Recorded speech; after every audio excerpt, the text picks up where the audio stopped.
No matter how nuclear war begins, it ends in 72 minutes and 5 billion people would be dead. Do you think there will be a nuclear war? So I've interviewed former secretaries of defense, the former nuclear sub-commander, the Secret Service. And what I learned was, oh my God. Annie Jacobsen, investigative researcher and writer who specializes in uncovering the world's biggest secrets. We are one misunderstanding away from nuclear apocalypse. And yet you have presidents threatening nuclear war. In fact, the President of the United States doesn't need to ask anyone to launch a nuclear missile. It makes me realize how important the decision to pick our leaders is. Nothing could be more important. Could you play out a scenario where nuclear war broke out? Yes, and I can describe in painstaking, horrific detail precisely what happens. But after nuclear war, the survivors would be forced to live underground and envy the dead.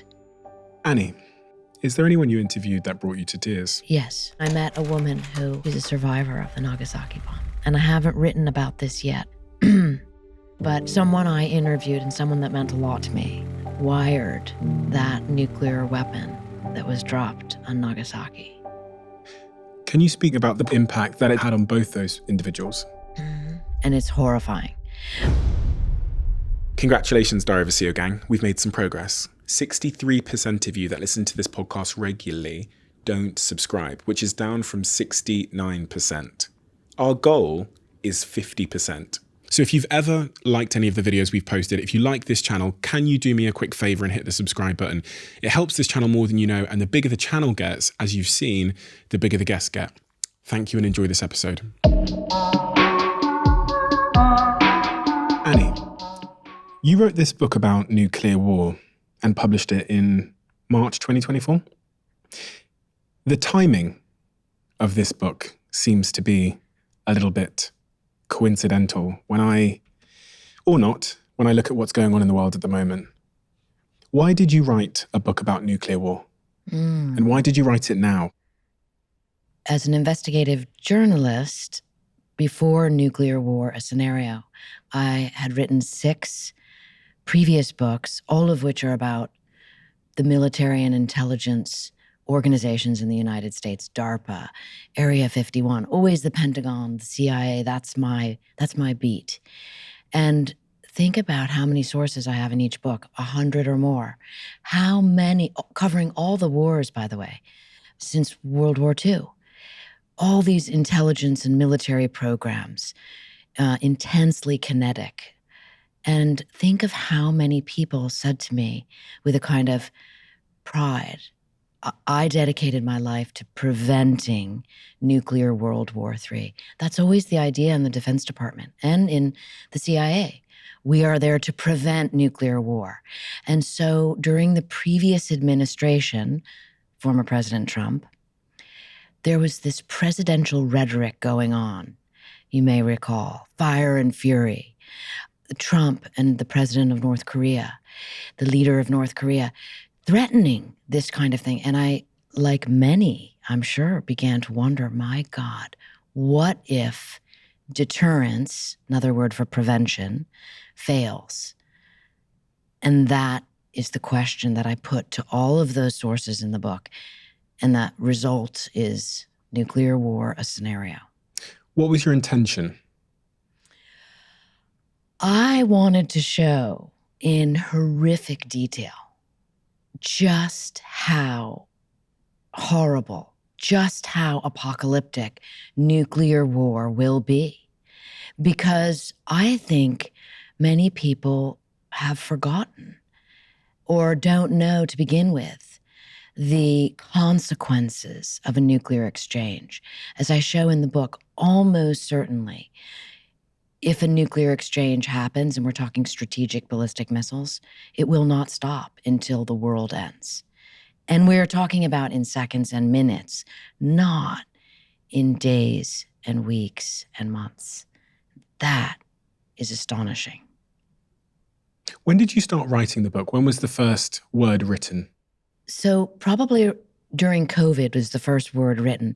But keep in mind, my reporting on nuclear weapons goes back my entire career. My first book, Area 51, is about a joint CIA Air Force base out there in the Nevada desert inside a secret test and training range where the United States government used to explode nuclear weapons, atmospheric nuclear weapons in the 50s.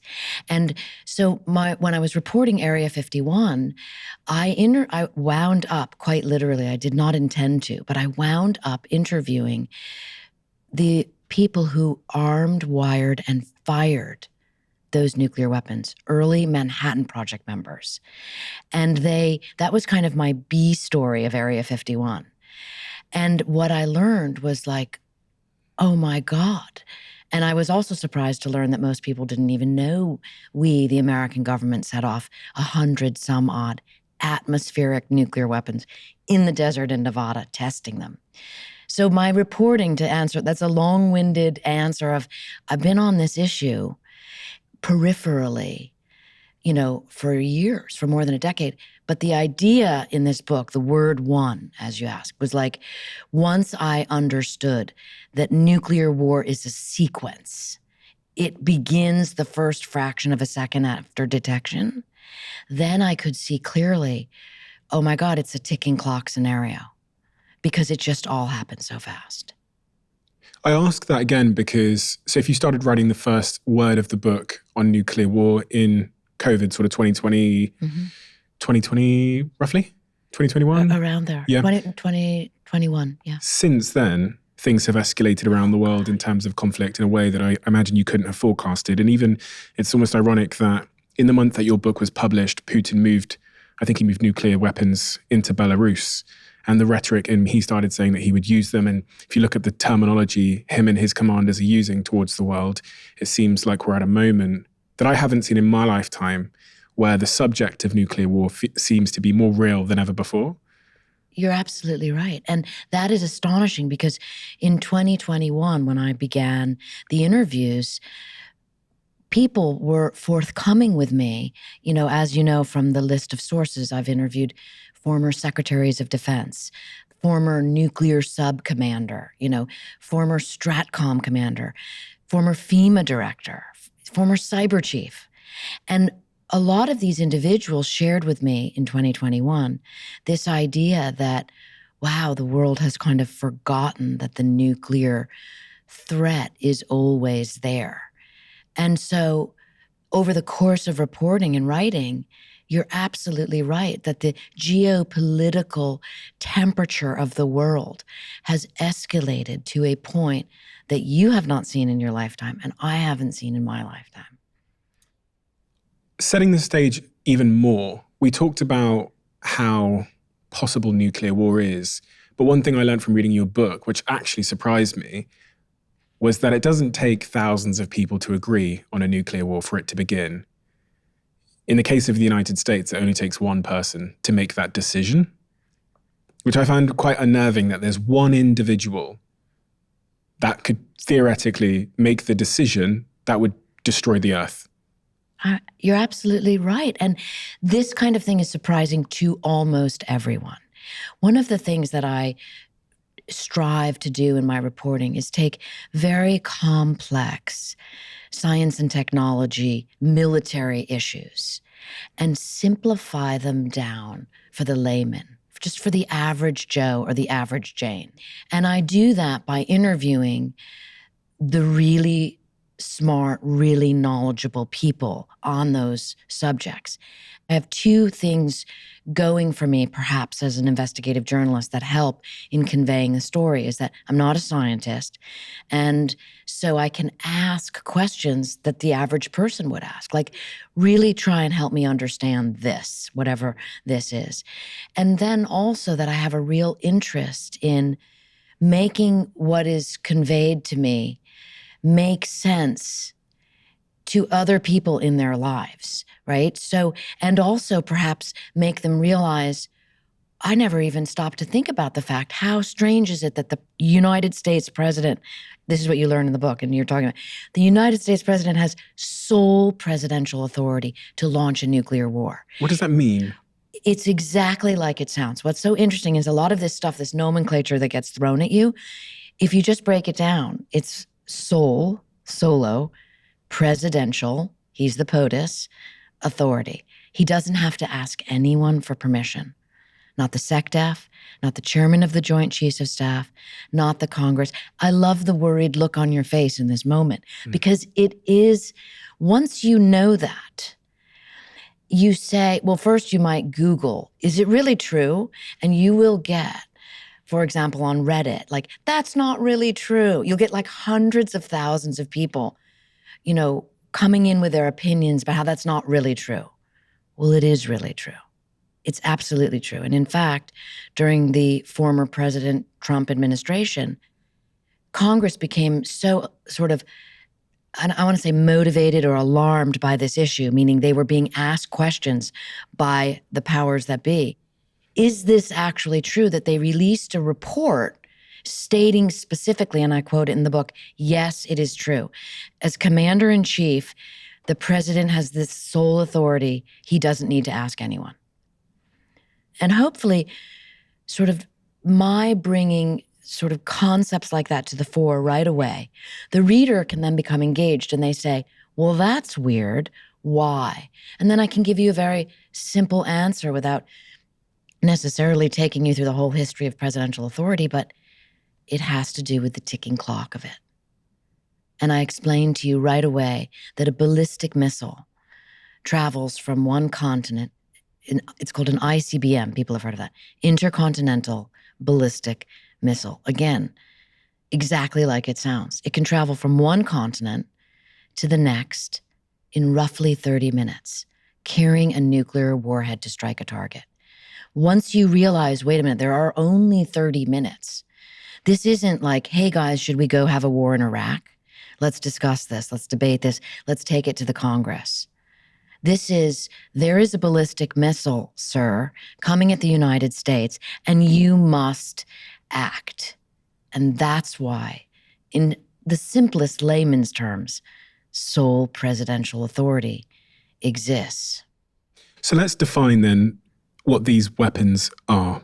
Many of us have seen that film Oppenheimer. We saw them out in the desert, I think in New Mexico, playing with all these weapons and eventually making this one bomb that they would then drop in Japan. The weapon we see in that film, which was made in the 1940s, that ultimately led to the end of the war, is that the same weapon that we're talking about today? No. Well, in sort of principle, yes, meaning it's an atomic bomb. But there's two things that separate where we are now. One has to do with the size and the power of the bomb. So in 1945, there were atomic bombs. Now there are thermonuclear bombs. So an atomic bomb is used inside a thermonuclear weapon as the trigger. Okay. It is a bomb inside a bomb. And the power of the thermonuclear bomb is so astonishingly, destructive. You can read the details. I interviewed Richard Garwin, who designed the first thermonuclear bomb for Edward Teller when he was 24 years old. I interviewed him, he's in his 90s. He explains to me, and I explain to you, what the power is behind that. But so the atomic bomb, and it has to do with size. Like the old atomic bomb, the one that was dropped on Hiroshima, was the size of a small elephant. Okay, 15 kilotons in a big, giant elephant-sized bomb inside of an aircraft, having to fly from Tinian Island to over Hiroshima where it drops in an aircraft. That all changed when we brought the Nazi scientists to us. Let's figure out how to do two things. Let's figure out how to create more powerful bombs. That's the result. The result is the thermonuclear bomb. And let's make them smaller. We can't load an elephant-sized weapon into the top of a ballistic missile. It needs to be smaller. And so much of this buildup was about creating more powerful weapons to be smaller in size. And then you see the military-industrial complex. You can imagine, and I do this as a history lesson in just a few short pages to try to bring readers up to speed without losing the drama of the narrative. And the result, so if you flash forward to where we are now, which is where we've been for a very long time, is a nuclear triad, just like it sounds, 3 parts. We have ICBMs, silos under the ground. So those are weapons hidden in the ground. In the United States, there are 400 of them. There were more. Now there are 400. You can find out where they are on a map. They're in silos, underground silos across the Midwest and the West. Then we have our nuclear-armed, nuclear-powered submarines that carry that same kind of concept of a ballistic missile with a warhead in its nose cone. We have those same systems on submarines. And the technology behind it is astonishing. I take the reader through it fast from the experts who explain it to me in a digestible way. And those systems lurk around in the oceans all 24 hours a day, 7 days a week, 365 days a year. They're called the handmaidens of the apocalypse. They're almost impossible to find, right? They are impossible to find. The former nuclear force subcommander, Admiral Connor, had this great way of describing it to me. When I said, how hard is it to find a sub? He said, Annie, it's easier to find a grapefruit-sized object in space than a nuclear sub under the sea. And it's not just the United States that have these weapons, which I think is important to say. There's many people listening all around the world now who have these weapons in their country too. You list several of those countries. I think it's 9 countries in total that has nuclear weapons, right? What are those countries? I know we have them back in the UK. Yeah, there are 9 nuclear-armed nations. Also really interesting to think about that the whole sort of, let's have a triad, let's have all these weapons that we will have a concept of mutual assured destruction. So we will have these weapons, but we will never use them because everyone would be destroyed. Those concepts go back to the 50s when there were only 2 nuclear-armed nations, the United States and Soviet Russia. So, really making all of this more precarious, looping back to your, notion that my God, we are at this precipice of danger, which we are, is because there are 9 nuclear-armed nations, many of which are in direct conflict with others or their neighbors. And they are the US, Russia, China, the UK, France, India and Pakistan, Israel, North Korea. And there's some threat that Iran are trying to? Absolutely. I mean, this is a very, very, very significant threat. And you really have to look. I think the book, I stay away from the sort of geopolitical posturing or analysis or even, opinion about the political aspect of all of this.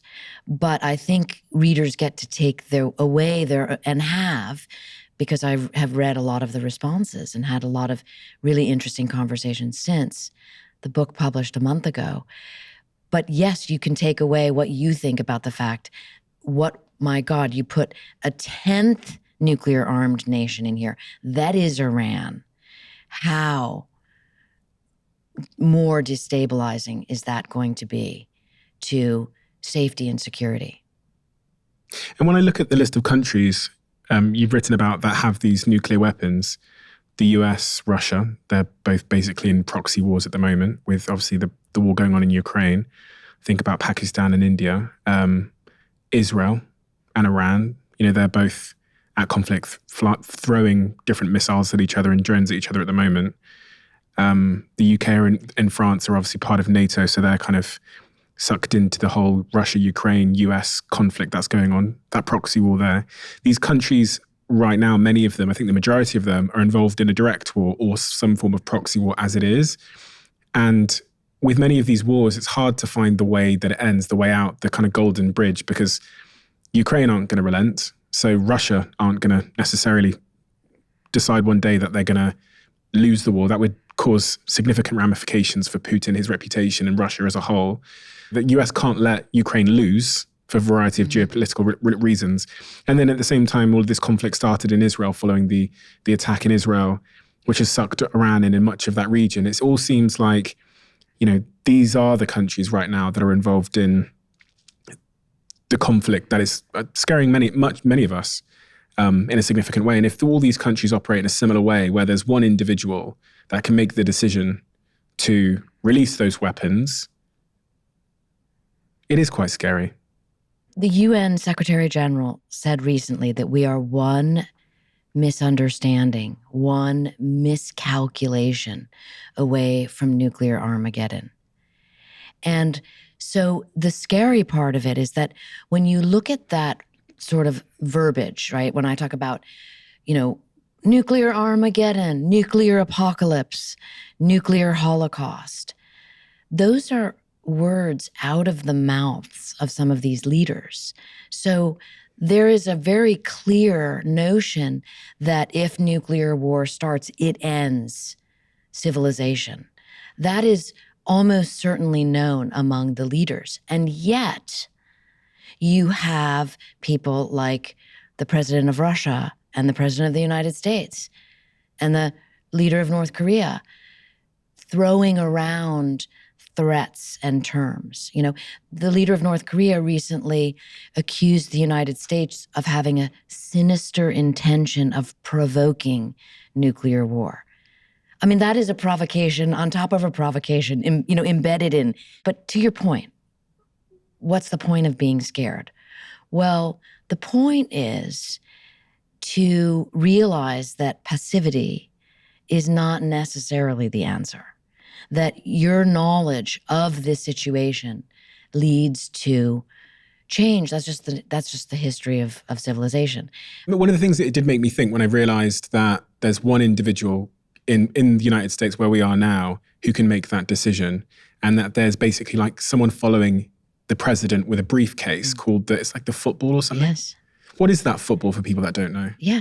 And so now that people know about the football, or when they read it, you can see in photographs of the president, you will almost, if he's in frame, you'll see the mil aide. That's the military aide, an individual who is assigned to be with the president 24/7, 365.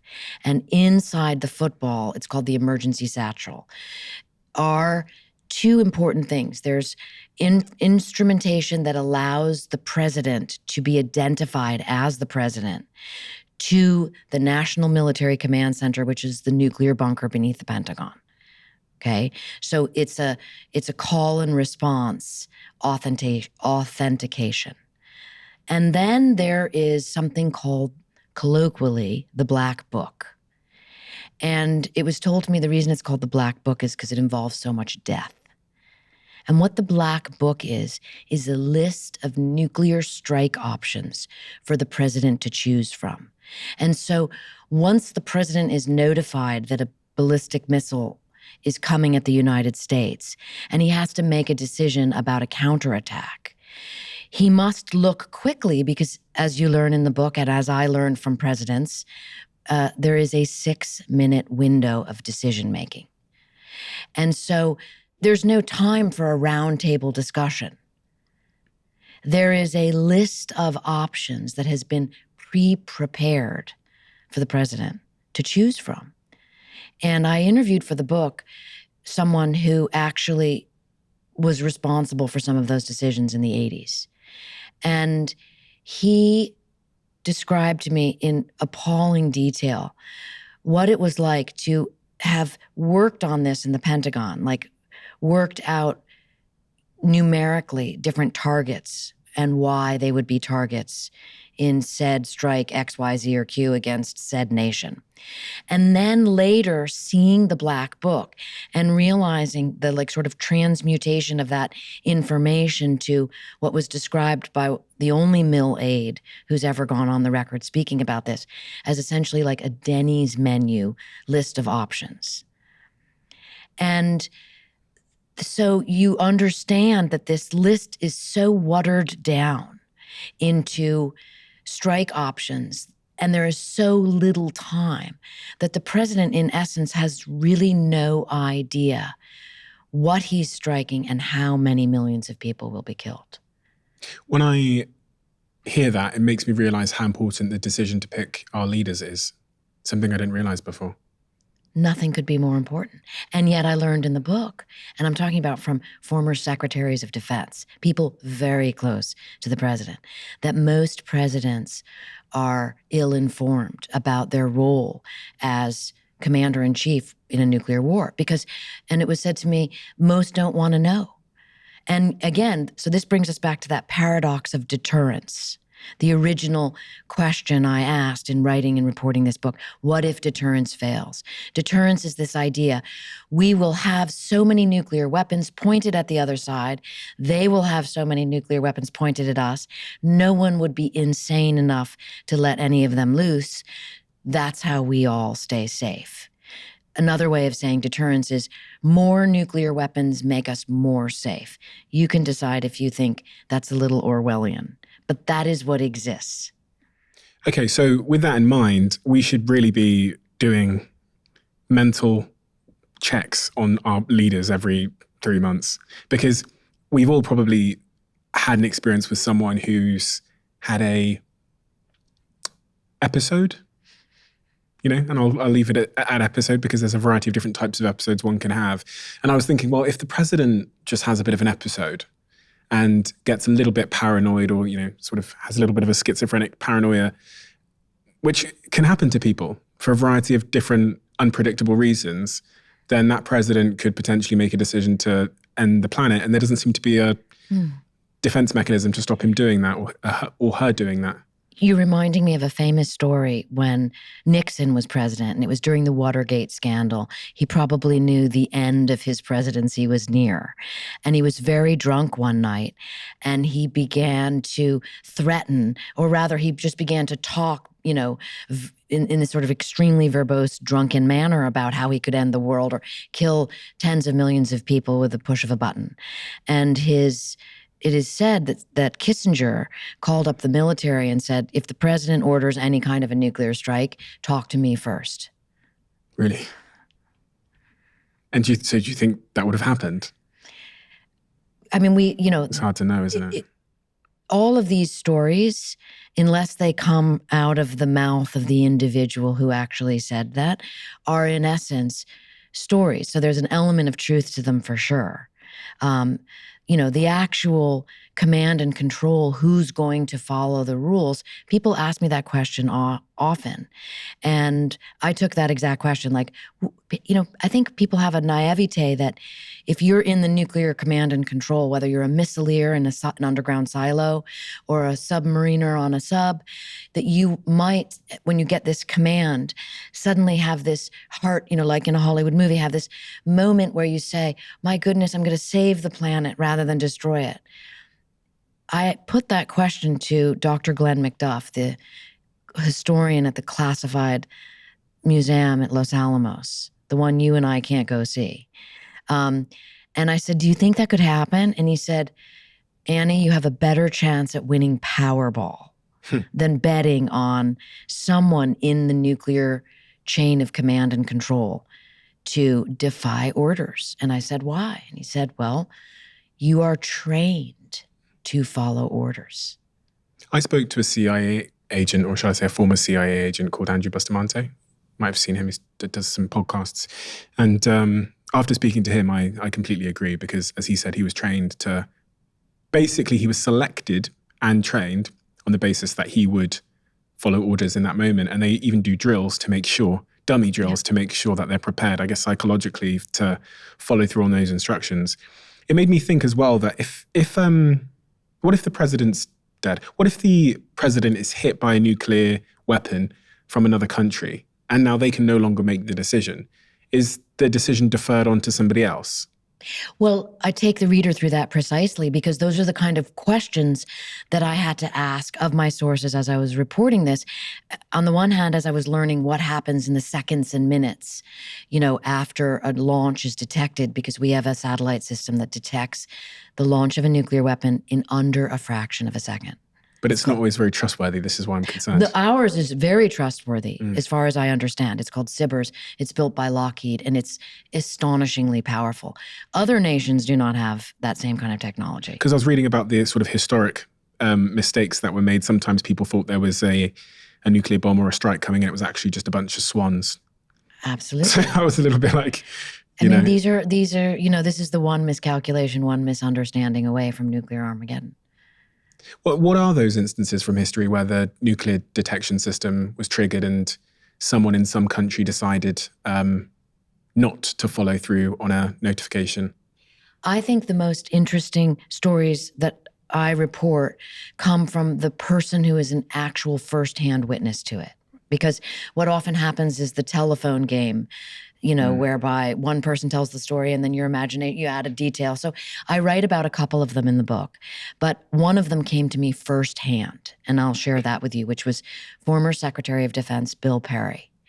And he was on the night watch during the Carter administration. He wasn't the Secretary of Defense yet. He had the job before that, the Director of Research and Engineering at the Pentagon.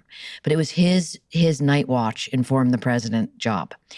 And he was told by the National Military Command Center, which is the bunker beneath the Pentagon, that there were ballistic missiles on the way from Soviet Russia. This was confirmed by the nuclear bunker beneath Offutt Air Force Base in Nebraska, the Stratcom bunker.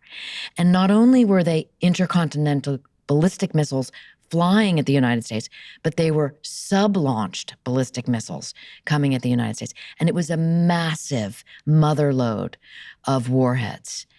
And Perry described to me, as I recount in the book, what that was like to try and process in your mind, oh my God, I'm going to have to tell the president and he is going to have to make a counterattack.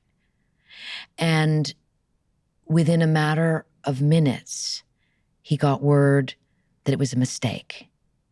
And a mistake, you might ask, a mistake? How does a mistake happen?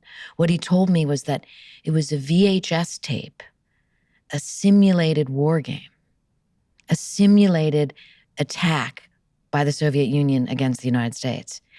And the VHS tape had mistakenly been inserted into a machine in the nuclear bunker beneath the Pentagon. And because it is linked to Stratcom, it was seen in both places. And Perry said to me, it looked real because it was meant to look real. Mm-hmm. There was a president you talk about that played a nuclear war game and discovered that there could be no winners. So Proud Prophet war game is one of the few, a very rare declassified nuclear war game. People talk about, jealously guarded secrets in the United States government. You can be sure that anything having to do with nuclear wargaming is way up there in the top secrets, along with what is actually in that black book. But the Proud Prophet war game was declassified. Reagan had ordered it. I don't believe he participated in it. His SecDes, everybody in the nuclear command and control participated in it for 2 weeks in 1983. And this is declassified. I reprint some of it in the book. And if you have a look at it, you might say to yourself, well, what's the point of declassifying something that looks like this? It's just black. It's there's a number here and a word there and a page number, but mostly it's entirely redacted. And so what's the point of declassifying it? Well, for the public, something very valuable came out of that, which is it allowed a certain civilian who was participating, a Yale professor named Paul Bracken, to actually speak about it in a general way. He couldn't tell OPSEC, but he could generally talk about it. And what he said in his own book was that no matter how nuclear war begins, NATO's involved, NATO's not involved, China's involved, no matter how it begins, it ends in nuclear Armageddon. And Bracken's words was that everyone left really depressed. Nuclear Armageddon essentially means the world is destroyed. Nuclear Armageddon is the world is destroyed. And when you get to the end of the book, which happens in 72 minutes, and that comes from something that former Stratcom director General Keeler said to me when we were discussing and interviewing, and I asked him about what could happen if there was a nuclear exchange between Russia and the United States, and he said the world could end in the next couple of hours. So from where we are now in this conversation to the end of this conversation, if a nuclear war broke out and we were sat here, by the end of this conversation, basically the entire world would be destroyed. And you and I wouldn't even know before the first missile hit. That was shocking to me to have that confirmed, in essence, by Obama's FEMA director. So FEMA, the Federal Emergency Management Agency, is the agency in the United States that's in charge of disasters, right? So if there's a hurricane or a flood or an earthquake, FEMA steps in to help the people. They have something called population protection planning. Craig Fugate was Obama's FEMA director for 8 years, and he just covered an extraordinary amount of catastrophes in the United States. He was also responsible for planning for a nuclear war. He told me that they did that. He also said we plan for asteroid strikes. These are called low probability, high consequence events. But what Fugate told me that was shocking is that there is no population protection planning in a nuclear war because everyone will be dead. And he explained to me that there's nothing that he could do as FEMA director. He would really be putting his efforts from this nuclear bunker where he would be, which is called Mount Weather. He would be putting his efforts on the continuity of government issues, the continuity of, like, the government has what are called essential functions. So as a nuclear war is happening, the government is trying to prepare to keep the government running, which is a form of fantasy in itself. And when you read Fugate's interviews with me, he's just so candid about how there is nothing anyone can do. And, what he told me was so shocking. I went back to him and said, I just want to really make sure these are your actual quotes and he absolutely, he was one of the first people to write an Amazon review of the book after it published here in the United States. And I find that both terrifying, but also heartening for this reason, is that a lot of these people who leave office, because my sources are all former, and then the title, when they are in the command and control, they are very focused on doing their job. Hence what we spoke about earlier about following orders. They are civil servants. They are dedicated civil servants. They believe in national security. They believe in, the perseverance of government. And then they leave office and they're just regular people again. And that's when the heart, I think, begins to lead. And particularly as people get older, because I interview a lot of people in their 80s and 90s. And then they begin to think about what this means in terms of legacy. What is nuclear command and control really as buttoned up as might be them talking, as I thought? And is it a good idea in a world that is so rapidly changing, both geopolitically and also in terms of technology? Was there one individual you met that comes to mind when I ask who the most troubled person was in terms of the work they participated in, or troubled in the context of what they know and what it means for humanity and how they're grappling with that? The most concerned and sort of the most activated, by all means, would be former Secretary of Defense Bill Perry. And he's now in his 90s, and I don't believe he's doing interviews anymore. But it's not surprising that Perry shared with me his intense worry about all of this, because he has been actively working on this and, for at least 15, 20 years. And when I say this, I mean bringing the information to the public so that the public is aware. He wrote his own book with a colleague called The Button. And he has, he did a podcast called At the Brink. And what's fascinating is Perry spent most of his life dedicated to what you might call the military-industrial complex, right? To the research and development of weapon systems that I write about in my other books, the DARPA book in particular, because this is all part and parcel to what we're talking about here, that you have this sort of industry, military weapon system industry that is in a constant state of forward movement. It's deeply tied to economics, to jobs, to prosperity. And so where does that take us? And And at what point does it end? It was Eisenhower who said in his famous speech, where the public really learned about this so-called military-industrial complex, because Eisenhower spoke of it in his farewell speech. But he also said an important thing in the second half of that speech, which doesn't get nearly as much airtime, which is that a knowledgeable and alert citizenry is how you balance sort of an idea of peace with an idea of defense. And I think what frightens both of us that we talked about in the beginning here was that peace and defense are very different than constant states of war. 72 minutes. You go through this in the book almost minute by minute, showing exactly what will happen. We know in those first couple of minutes there's a notification that there's a nuclear bomb coming in from somewhere. My question on that was, and I was thinking about this earlier as we were talking about it, how does the president know? How does the world leader of that country know, the prime minister of the UK, whoever it might be, or Netanyahu or Putin, know where that nuclear bomb has come from? Because we talked about this sort of black book of places, this menu that the president has in that football that his aide is carrying around. How does he know which place to pick on the menu to send a nuclear bomb back? Powerful distinction, right? This is not 9/11, where suddenly there are planes in the Trade Center towers and, everyone is scrambling to say, who did this? And the CIA is saying, this is Al-Qaeda, it has the mark of but no one knows for sure. This is not that. This is the fact that for 79 years, the United States has been building nuclear weapon systems, and also systems to detect other people's nuclear weapons should they have them.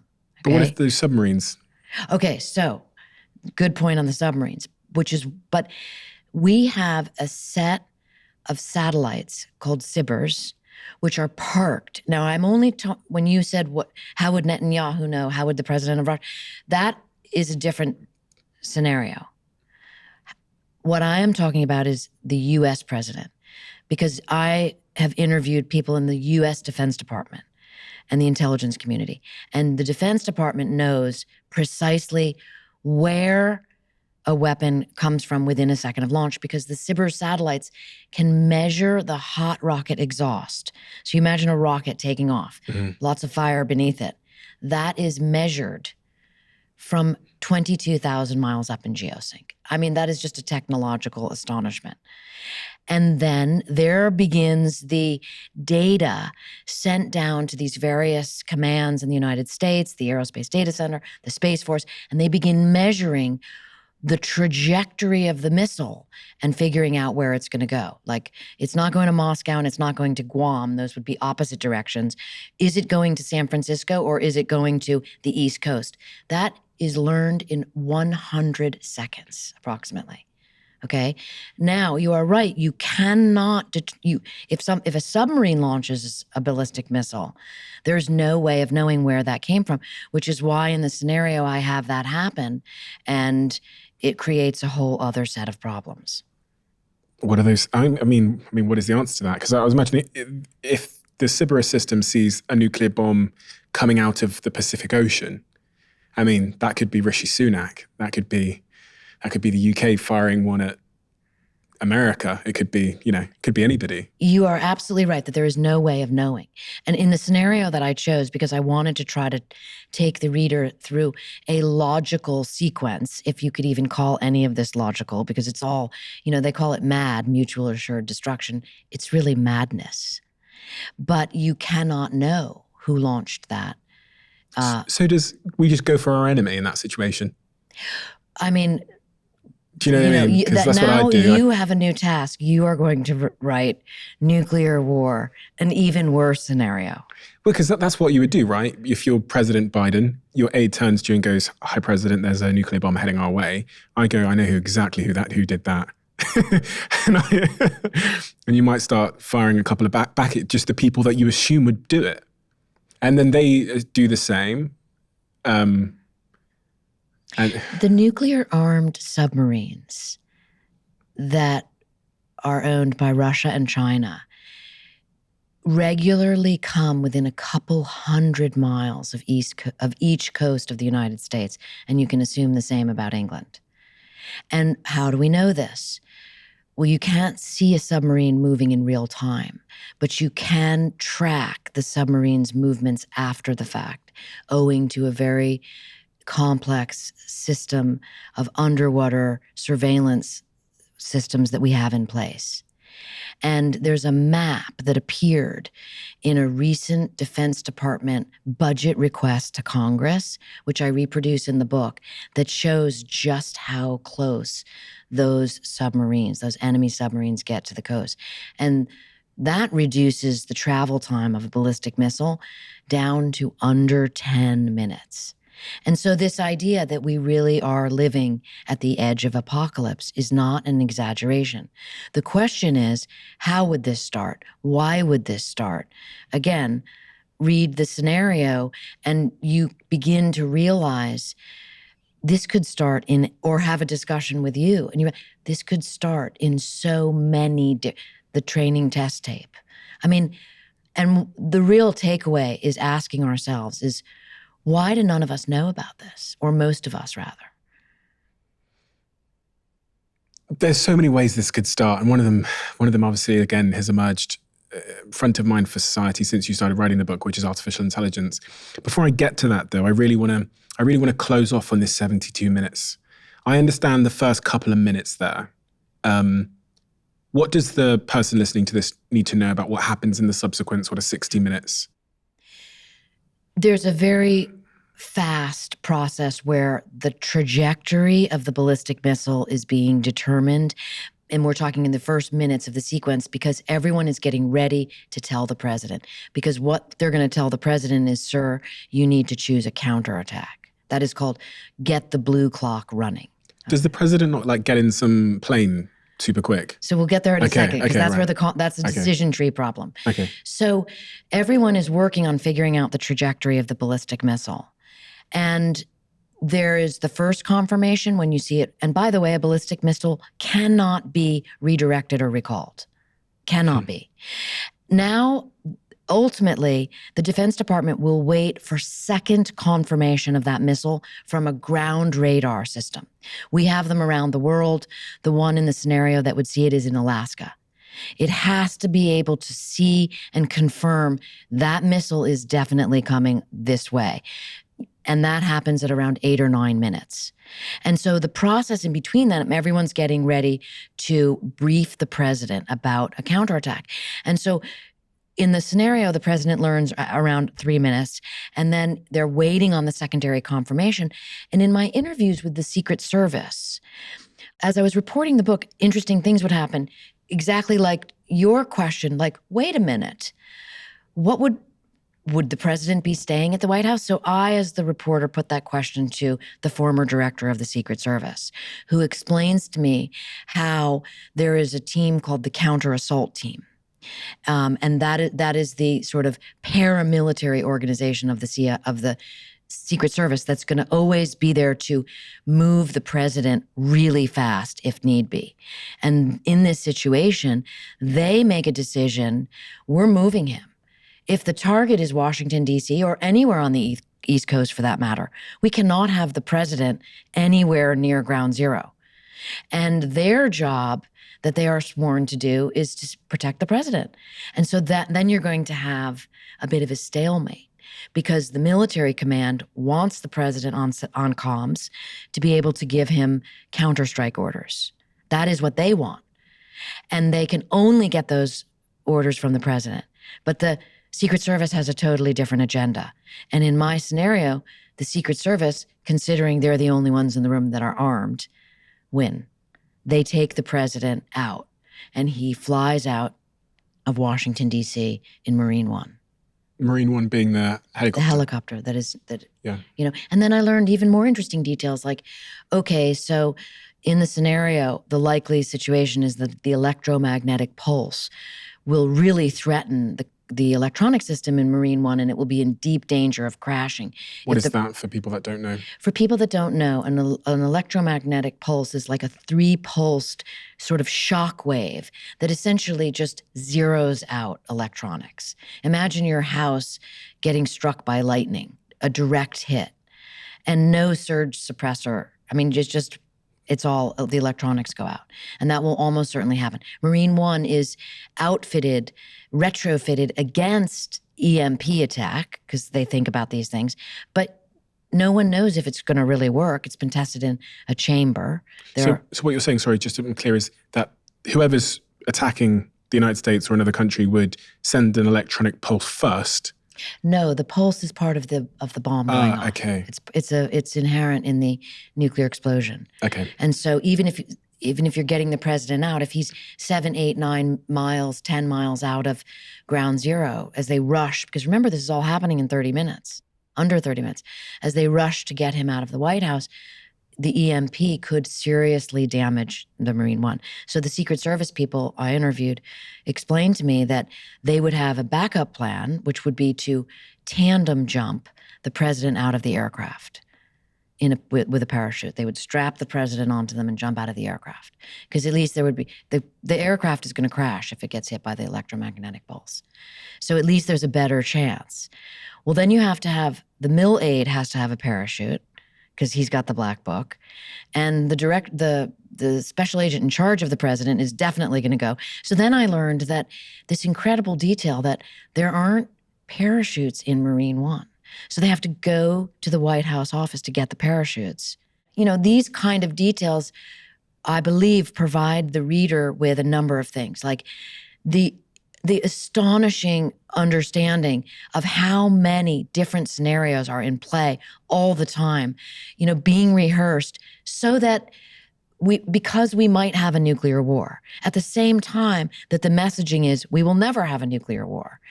And then when you begin to look at all the competing agendas that will happen, you realize it's just chaos upon mayhem. What if the president dies in the strike? And before we've made a counterattack? Which is something that Stratcom thinks about, and it's certainly why I have that in the scenario. Because if the president is the only one that can order a counterattack, that can launch nuclear weapons, what if he dies? And so I learned in the reporting that if you're the president, let's say he even gives the order, okay, here's my counterstrike, I'm choosing this from the black book. The command and control is set up that if the president orders 82 nuclear weapons in response, you can't launch 83 nuclear weapons. It's 82 and 82 only. And then to do another launch requires passwords. It requires so much bureaucracy. There's not time for that. And so there's this almost unknown little detail inside of the nuclear command and control apparatus called a universal unlock code, which I learned about in the book. And the eyebrow goes up for exactly that reason, as did mine when wait, what? And then you find out that the president can release to the Stratcom commander the universal unlock code, which basically says, okay, if I die, you have permission to launch nuclear weapon number 83 or nuclear weapon number 5,000, all the way up. And that is a pretty shocking concept. The president responds to the nuclear attack, hits, I don't know, let's say they hit Russia. They send the submarines out to send the ICBMs or whatever it's called to strike Russia. Russia have these submarines as well. They send more back. What's the aftermath of nuclear, that 70-second minute? Because I imagine from the minute the president hears that, gets the notification that it's been confirmed, it's had the second confirmation, he's going to make the decision to fire nuclear weapons back, I assume. And then from there, it's just all fire, as far as I'm concerned. There's a concept called jamming the president, which is, so the president learns in the scenario I write that North Korea has fired a ballistic missile, and then a second one comes in from a sub and hits a nuclear power plant in California. Why did you pick North Korea? I picked North Korea because of my interviews with Richard Garwin, the designer of the thermonuclear bomb, the first one, which he designed for Teller. Because in our interviews, I asked him what scared me most. Garwin, also in his 90s, has advised every president of the United States since Eisenhower. He was an early founder of NRO. One of our most classified agencies. His opinion matters. And while he didn't want to be specific, he gave me sort of a very interesting, almost poetic metaphor when he spoke of the Mad King. And the Mad King with a nuclear arsenal. And he even used that French phrase, après moi le déluge. This idea of like, after me, the flood. If I die, who cares? And I interpreted that Garwin was talking about North Korea, because North Korea is the rogue nuclear-armed nation that regularly sets off ballistic missiles and doesn't tell anyone. There is an unspoken reality among the other nations that you inform people when you're going to test an ICBM with a dummy warhead, of course. North Korea doesn't adhere to that. So, when I interviewed people who are in those command and control bunkers, those first 100 seconds we spoke of where the ballistic missile is on its way, and all of that command and control is focused on, is this coming at us? Or is it as launching a space satellite? Or is it going into the Sea of Japan? That's what North Korea does. They don't announce those tests. And so imagine the anxiety in those command bunkers every time they launch a ballistic missile. They have launched more than 100 ballistic missiles in an 18-month period from like 2022 forward. Testing. Okay, testing. So this is so dangerous and so rogue. If there, on the one hand, I say there are no rules to nuclear war, but there are a few rules to nuclear deterrence, like you tell your neighbors. And that's why I chose North Korea. But just to finish the sequence, the president launches 82 missiles at North Korea in a counterattack. And in the scenario that I write, the failure now becomes about miscommunication, a very important concept, and also about technology not working. And I source in the book precisely where this information comes from. So Russia misinterprets our launching nuclear weapons at North Korea as being launched at Russia. Why? Because, actual fact, our ICBMs do not have enough range to travel to North Korea without overflying Russia. And so imagine in a climate like now, with hostilities as an all-time high, the Russian president just saying, okay, well, maybe they're not coming for us. And nuclear policy, the policy of deterrence, is you launch if someone's launching at you. And so that is where, in the second act of the book, it's 24 minutes, 24 minutes, 24 minutes, endgame. Russia launches. And Russia launches, if someone's attacking you with nuclear missiles, you don't launch one or two back. That's Mad King logic. You launch the mother load. And that's what I have Russia launch in this scenario. What do you mean Mad King logic? Well, Mad King logic is, why would you do that? Yeah. Okay? So in the Mad King logic of the book, the leader of North Korea, who is nameless, launches a nuclear weapon at the United States for reasons we don't know. And we will never know, because history will end. The ability to write history ends in 72 minutes of the book. So we will never know why. And that is the sort of, question. Mad King logic is very different than Defense Department logic, or, in many regards, Russian nuclear command and control logic, which I interview sort of the world's expert on those subjects to be able to, give readers quickly an idea of what that logic is and why it has held for 79 years. Can't we just shoot it out the sky? That is the great fantasy that is a fallacy, right? So let's talk numbers for a second. America has 1,770 nuclear weapons on ready for launch status. They're deployed, okay? They can launch in seconds, minutes. Maybe some of the bombers take an hour or two. Russia has roughly the same, 1,674. That's the parity of the nuclear treaties. That says nothing of the thousands more that we each have in reserve. But those are actual nuclear weapons that are pointed at one another, ready to go. Ready to go. okay? So those numbers. The U.S. has an interceptor program to allegedly intercept a long-range ballistic missile. I'm not talking about short range or even medium range, long range, like that would come from Russia or North Korea. We have 44 interceptor missiles. 4 of them are at Vandenberg Air Force Base in Santa Barbara. 40 of them are at Fort Greely in Alaska. 44.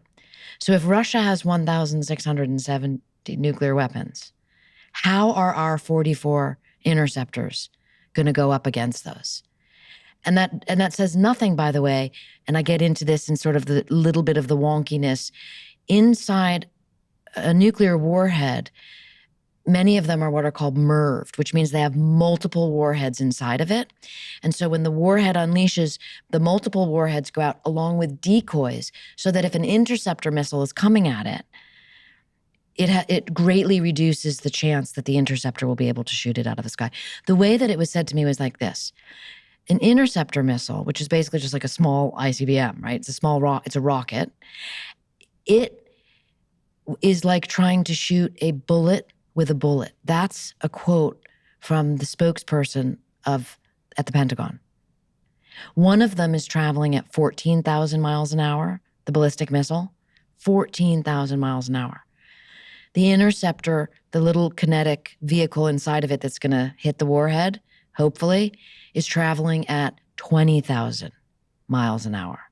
That's where you get the trying to hit a bullet with a bullet. And by the way, this is all happening 500 miles up in space. Good luck. The success rate of our interceptor program is between 40 and 55%. That's on a good day where they're testing these things and they go, hey, we're doing an interceptor test. It might be around there, right? That's called a curated test. That's not in the madness of the moment. The bombs land. If I was a fly on the wall, not that there would be a wall left, what would I, and I was looking at America or the UK after it had been struck by these nuclear bombs by thousands of, Russian or North Korean nuclear weapons. What would I see? What would the visuals be in those minutes after the strike? I describe the first bomb in the scenario that strikes the Pentagon. It's a 1 megaton thermonuclear bomb in painstaking, horrific detail, all sourced from Defense Department documents, defense scientists who have worked for decades to describe precisely what happens to things and to humans. And it's horrifying.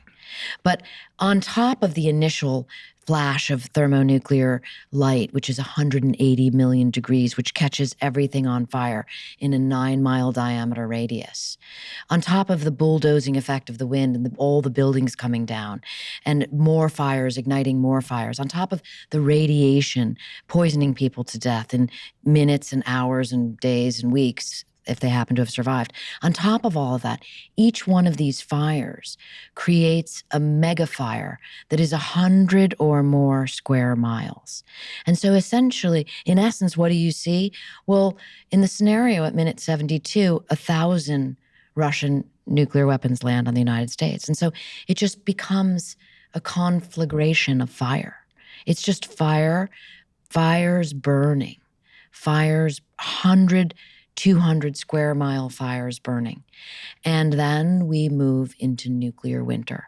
And that's sort of the denouement of the book, where I tell you about nuclear winter from the point of view of one of the original scientists who wrote that original nuclear winter paper with Carl Sagan back in 1983. And his name is Professor Brian Toon. And he spent the decades since working with the state-of-the-art climate modeling systems that can now precisely tell us what nuclear winter will look like. Because I've always thought, nuclear war wouldn't be that bad. If, Russia launched 1,000 of their nuclear bombs at the United States and I was here in New York where I am now, I would die instantly, so I wouldn't really know it had happened.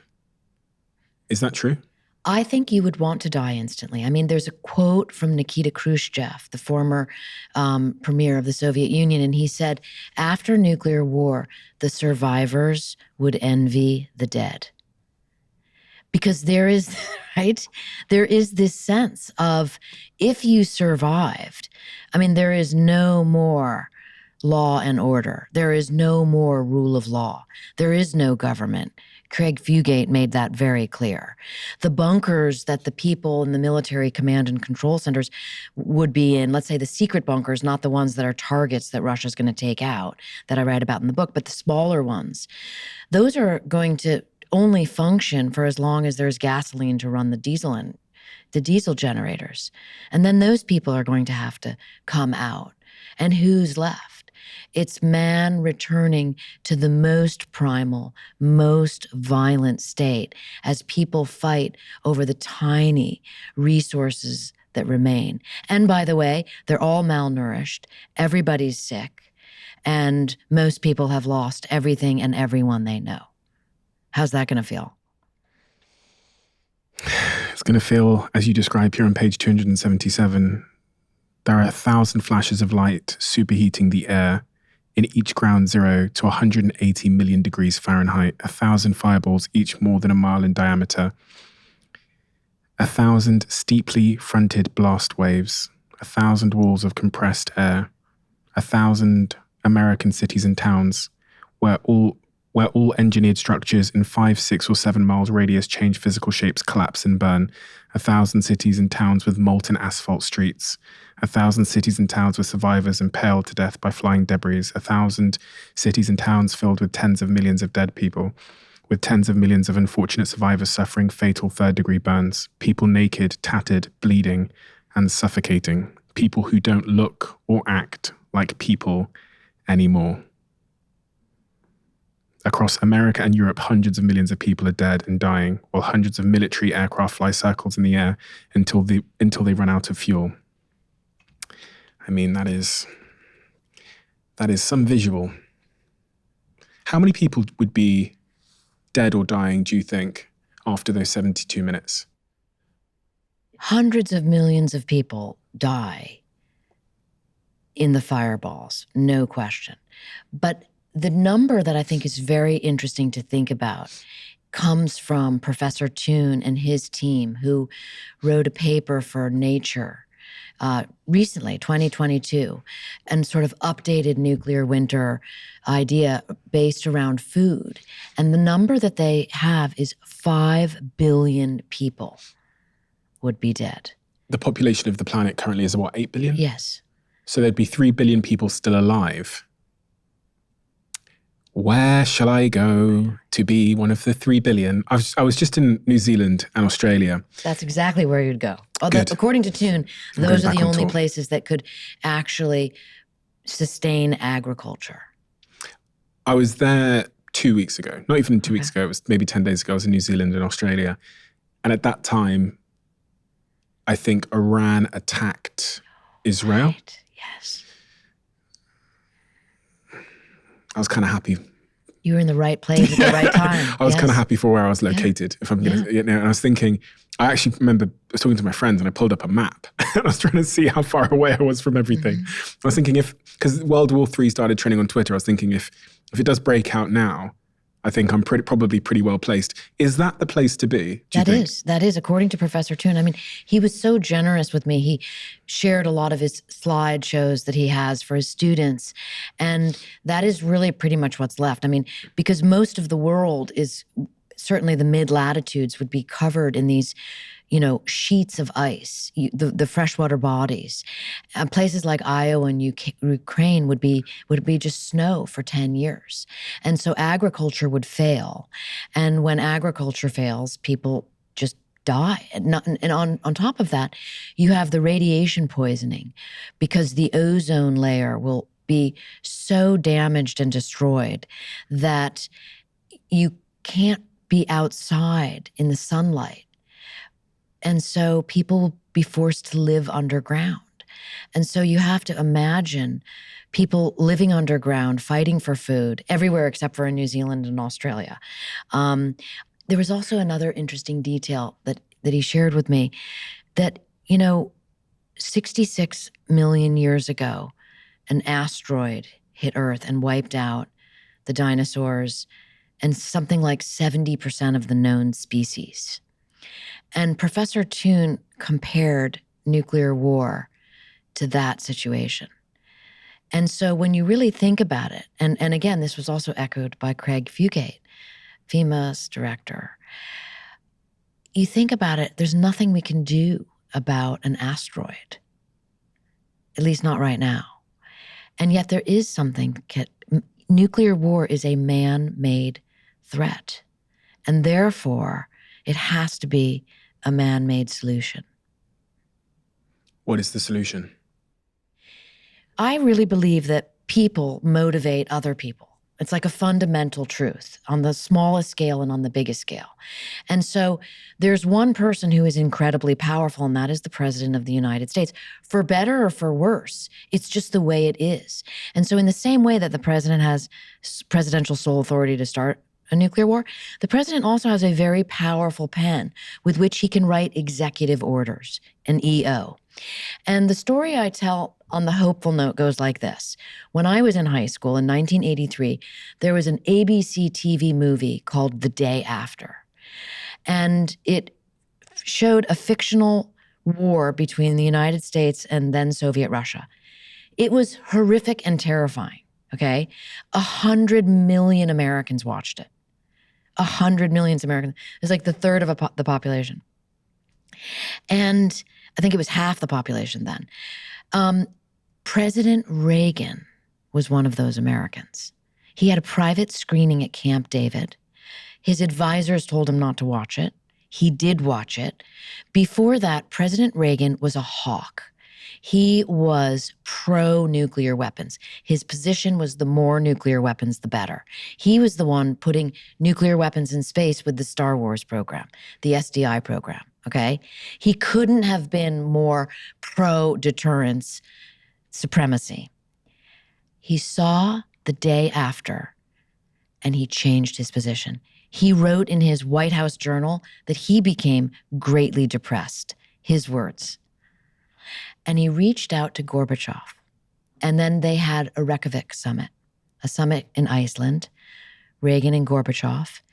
And through communication, right? Through both of them realizing this is madness, realizing what could happen, seeing The Day After and realizing, my God, this cannot happen. And they famously issued a statement that said, the joint statement between the two of them said, a nuclear war cannot be won and must never be fought. And the result of the Reykjavik summit was that the world has gone from 70,000 nuclear warheads. That was the all-time high. 70,000. Why do you need 70,000 nuclear warheads? That's what there were in 1986. And now, here we are, because of the reductions, because of the treaties, thanks to those two, 12,500 approximately nuclear warheads. That is the movement in the right direction. And it came from a dramatic story being told, and it came from the president taking action because people would not stand for this anymore. There were massive protests. Do you believe we could ever get to zero? Honestly. That is for the disarmament experts. I like to stay in my lane as a storyteller, as an investigative journalist. I like to give you the dramatic, fast read, and then pass the baton to those who have been working on that issue for decades, because boy, are they qualified. I just had the great fortune of being invited to Brussels, where I was part of a nuclear expo, and there were members of the European Parliament in the audience. And there were all these disarmament people there, and I learned a lot about all of these groups. And they have the answer, and they are the ones that should be asked that question, and they are doing a lot to get us there. From the moment you wrote the first word in this new book, Nuclear War: A Scenario, to when you finished the book, how did your feelings change about the subject matter? It's interesting because you write this is just my experience as a journalist, but you write the book, and you're like any professional person, you want to do a really good job at your job, right? So I was very focused on gathering the facts and then relaying them in a readable way. You know, my husband, Kevin, always says, like, you got to write something that someone can read on the beach or an airplane, right? Which is not necessarily conducive to like Nazi scientists or the other things I've written about. But for this, it became clear to me, nuclear launch to nuclear winter fast. Have people read it fast because you want to grab their attention, because I'm a mother, you know. I'm a hopeful person that believes that we do not have to live with this threat overhead. And so my focus of the work was really on doing the best job I could to narrate the story. And I think you take your hat off about maybe any more sort of emotional or sentimental feelings. You try to push that into the prose, I suppose. So maybe in subtext, there is a sense of urgency and even fear. But for me, intellectually, you know, as an investigative journalist, it was just what's the next page going to read like? But how do you feel about the nature of it's interesting as well, because when you think about the books you've written, I think, how many have you written now? 6 or 7? 7 books in total. The subject matter of your books are all the basis of a lot of conspiracy theory, if that makes sense. You know, you've written about Area 51 and this thing called Operation Paperclip and the Pentagon and now nuclear bombs and the CIA, all these kinds of things, which are the basis of many of the conspiracy theories that I hear about. So you've got a very unique perspective on the world because you've had the privilege and the access of interviewing some of the most interesting people that are closest to these very interesting subjects. What are some of the things that you've come to learn that you once thought were just conspiracy theories? I mean, conspiracy theory is such a loaded word, and I think it's too bad that it's used as a catch-all to kind of dismiss a lot of curiosity, because curiosity is important, right? And curiosity leads toward reading. I mean, I couldn't be a bigger fan of reading or listening to educating yourself. I mean, things have really changed in terms of audio. Like, you can listen to a podcast and learn a lot. You can listen to an audiobook the same way that you used to have to read them. And so to just call things conspiracy theories, I find to be intellectually thin, right? It's just too easy. And it's also very self-righteous. And I think 2 things I always work to avoid is like kind of being a know-it-all.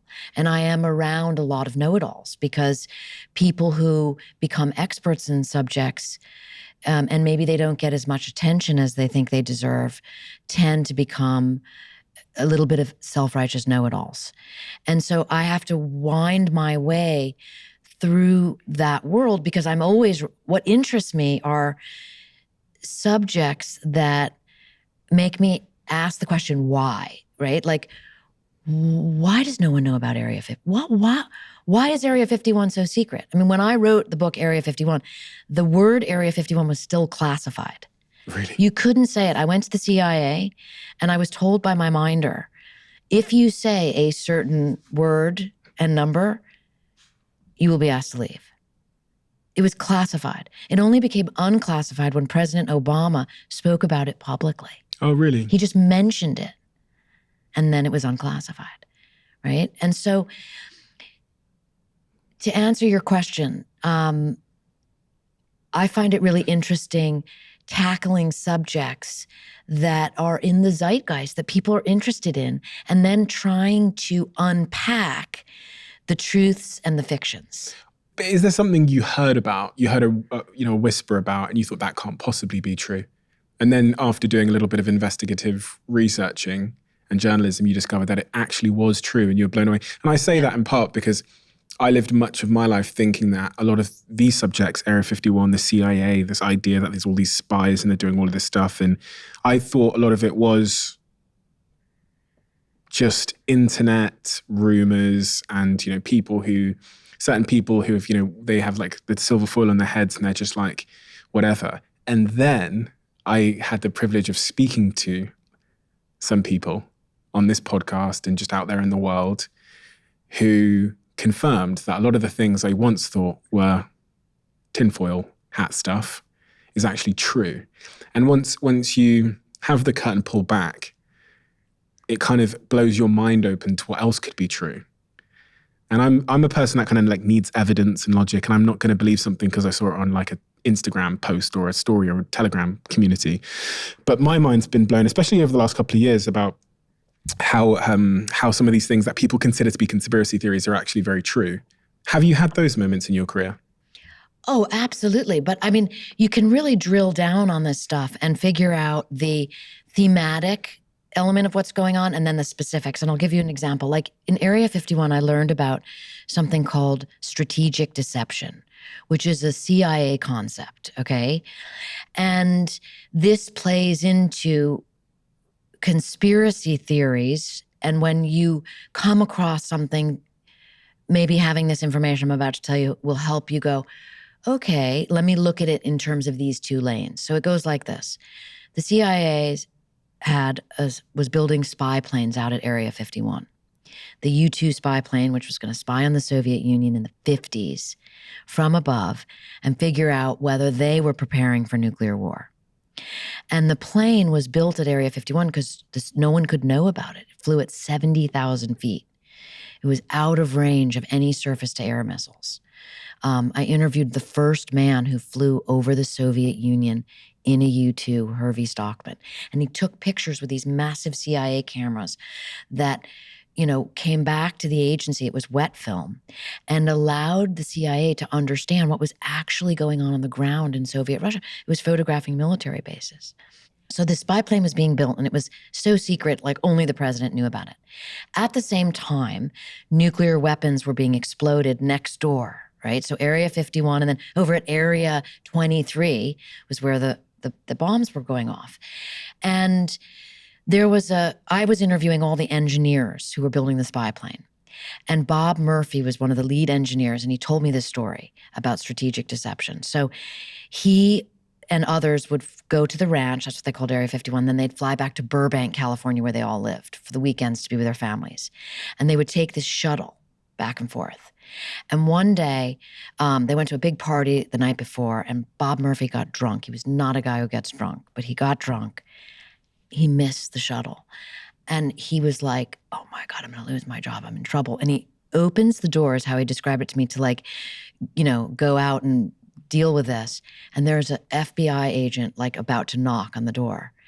And the guy turns white as a ghost because Bob Murphy was supposed to be on that flight. So he was on the flight manifest and it crashed into Mount Charleston on the way there and everyone was dead. Okay. So that is just a dramatic thing to begin with, but here's how it ties up with strategic deception. The CIA learns that its aircraft full of U-2 engineers, designers, all these incredibly important people on this top secret project are dead. They just crashed into Mount Charleston. What are they going to do? How are they going to keep this secret? All the news stations are racing up to the top of the mountain to try to get to the crash site. Oh my God, the project's going to be blown open. What are we going to do? So they quickly rope off the areas. They do the damage control to the best that they can. But they're spinning, and I have all the declassified documents from that part of it, learning how worried they are. There's almost no doubt the project's going to be revealed. The U-2 program is going to be no more because once the Soviets know about it, it's off. And instead, the press comes up with a story. The press reports that it's all these atomic scientists working on this secret new weapon. They just completely make this up in essence, right? It's this new weapons project. And that's what they're all doing. Who knows who put what bug in someone's ear? And so that's the story that comes out. And the CIA is like, perfect. And the story explains that there are two kinds of strategic deception. There's cover, when you say, like Bob Murphy said to his wife, I'm just an engineer working out there on some television systems. That's cover. That was his cover. He didn't say I'm working on the U-2 spy plane. And then there's disinformation. When the press reports that the crash was full of a bunch of atomic engineers working on a secret weapons program. And those are both kinds of strategic deception. And so you begin to realize that there is a purpose behind a lot of information coming out into the public. And the CIA often uses that to its advantage. And so whenever a situation happens, you have to say to yourself, is this really what happened? Or is it covering up something else? And then, of course, you have to put your rational person hat on. And you can't just imagine what the true story might be. You have to actually find it and report it. Does the CIA, I think in the UK it's called MI5 or MI6, MI6 I think is the equivalent. Does MI6, all of these sort of special secret service agencies around the world, do they work with the media? That's a totally separate podcast. We could talk forever because there's history of the CIA. And I'm not an expert on foreign intelligence agencies as much as I am on the United States. But by all means, there's a long history of the CIA working with journalists, reporters, authors to put information there. I mean, there's almost nothing that the CIA hasn't done to my eye. The question is, reporting it in the context of how that's happening. I wrote about in the Pentagon's Brain, if you want a little homework, and you go into the back and in the index and look up brainwashing.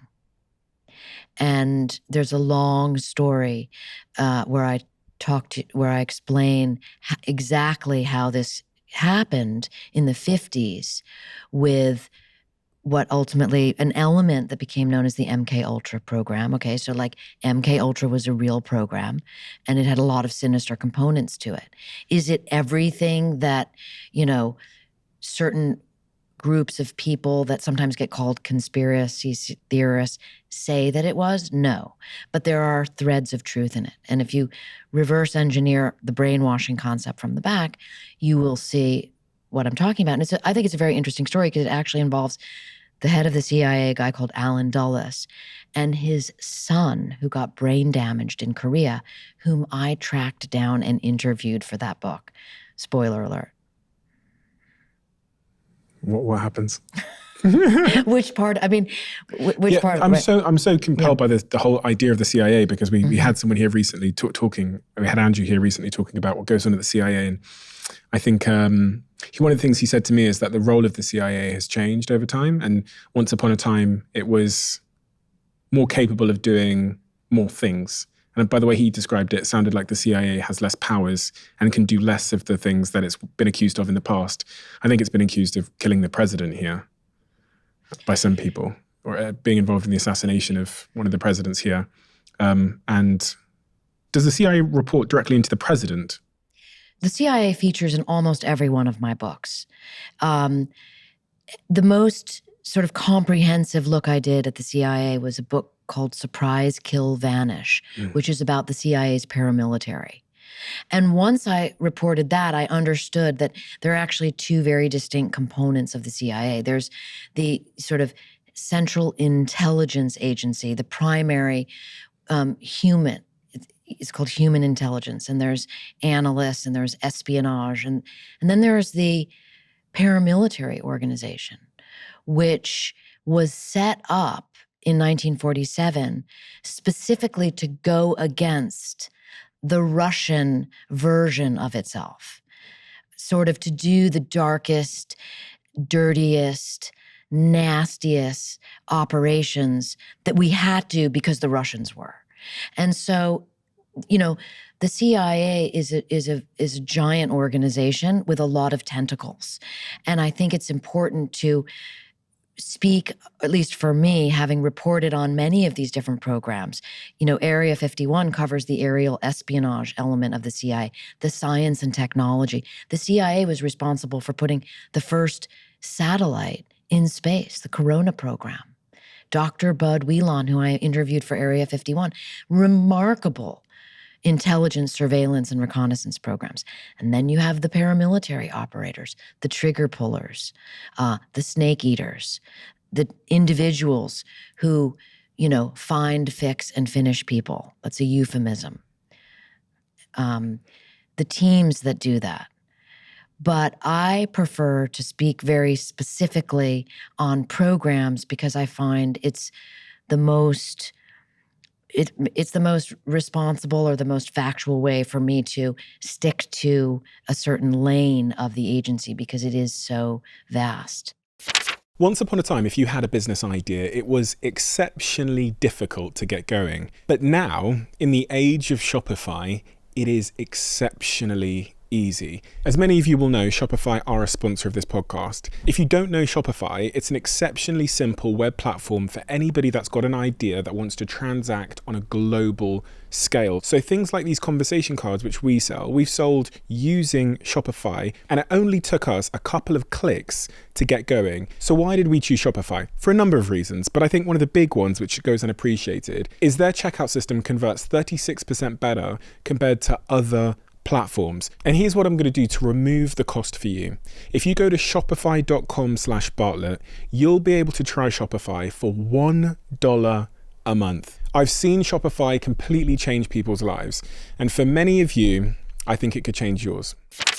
On the nuclear war subject, we talked a little bit about another thing that has, I kind of alluded to it, that has emerged since you started writing this book, which is the conversation around artificial intelligence. And when I start thinking about how you overlay that with this idea of nuclear war, it becomes even more concerning because we're heading towards a world of what they call artificial general intelligence, where a lot of these systems will be making autonomous decisions. Mm-hmm. They'll be able to, and a couple of people that I've spoken to from DeepMind or from Google have talked to me about a world where, this is an extreme case, but our elected leaders will be either AI themselves or being basically working in lockstep with AI. And then when you think about our nuclear weapon systems, who is better to make that decision? Is it a Joe Biden that's better to make a decision to launch a nuclear weapon? Or is it some kind of artificial intelligence that is so advanced we might not even know what it's thinking or doing? Have you thought much about artificial intelligence since this book came out and since you started writing? Absolutely. It's something I covered at length in The Pentagon's Brain, which is the book about DARPA. And I think that maybe I'll speak to an origin story here, right? Because I think of Shakespeare, it's like what is past is prologue. We can understand better the question you raise, especially for younger people, like what is this going to look like in the future? Is a president really going to be working in consort with AI? If we know, wait, how did this all begin? It somehow, at least to my eye, becomes easier to think about these things in a grounded manner. And so I'll throw this detail at you. In reporting The Pentagon's Brain, it was fascinating to learn that during World War II, computers were people. A computer was someone who computed mathematical, trajectories, bomb explosions were all measured by people and pencils. And right, so then, and I love the smile because suddenly it all becomes easier. Then you have a guy called John von Neumann, the Pentagon's brain. He was the first brain that the Pentagon really was interested in. And he created one of the first computers. You can't really assign the first computer to anyone, but there was a computer that was doing calculations called ENIAC. And ultimately, after the war, von Neumann went to the Atomic Energy Commission, the most powerful organization in the world at the moment, and said, I want to build a computer that can actually think for itself. He's kind of the progenitor of this idea of software, not just hardware. So for a long time, it was kind of Texas Instruments type computing, almost just like a giant calculator. And von Neumann wanted to put the brain inside the calculator. And they gave him a lot of money to do it. And he did this in the basement of Fould Hall over at the Princeton Institute for Advanced Study. And it was giant vacuum tubes. And he would do these tests. And I describe this in The Pentagon's Brain because it's really interesting to think this was only in 1945. There were vacuum tubes and, cords, and they had to worry about mice eating cords. And John von Neumann was so brilliant and smart that he could beat the computer initially. His assistants would give him numerical calculations. He would do them in his mind. The computer would be trying to do them. He would win. And then one day, I think it was 1946 or 1947, the computer beat him.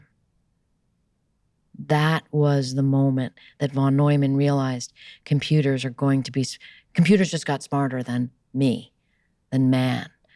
And then he began to develop and systems. The Defense Department began to put an extraordinary amount of money into computer systems. And if you really want to know where they took off, because this has to do with AI, this is man-computer interface.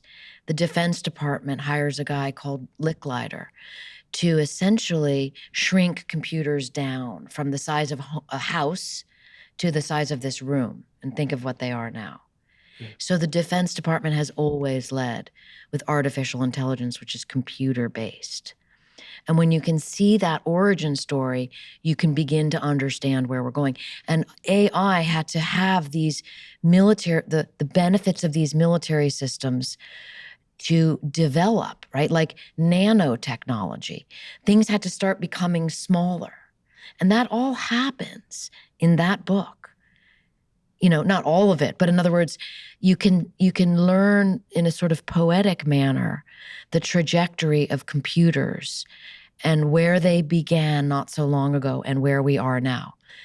And it was in 1983 that DARPA, that organization, decided that the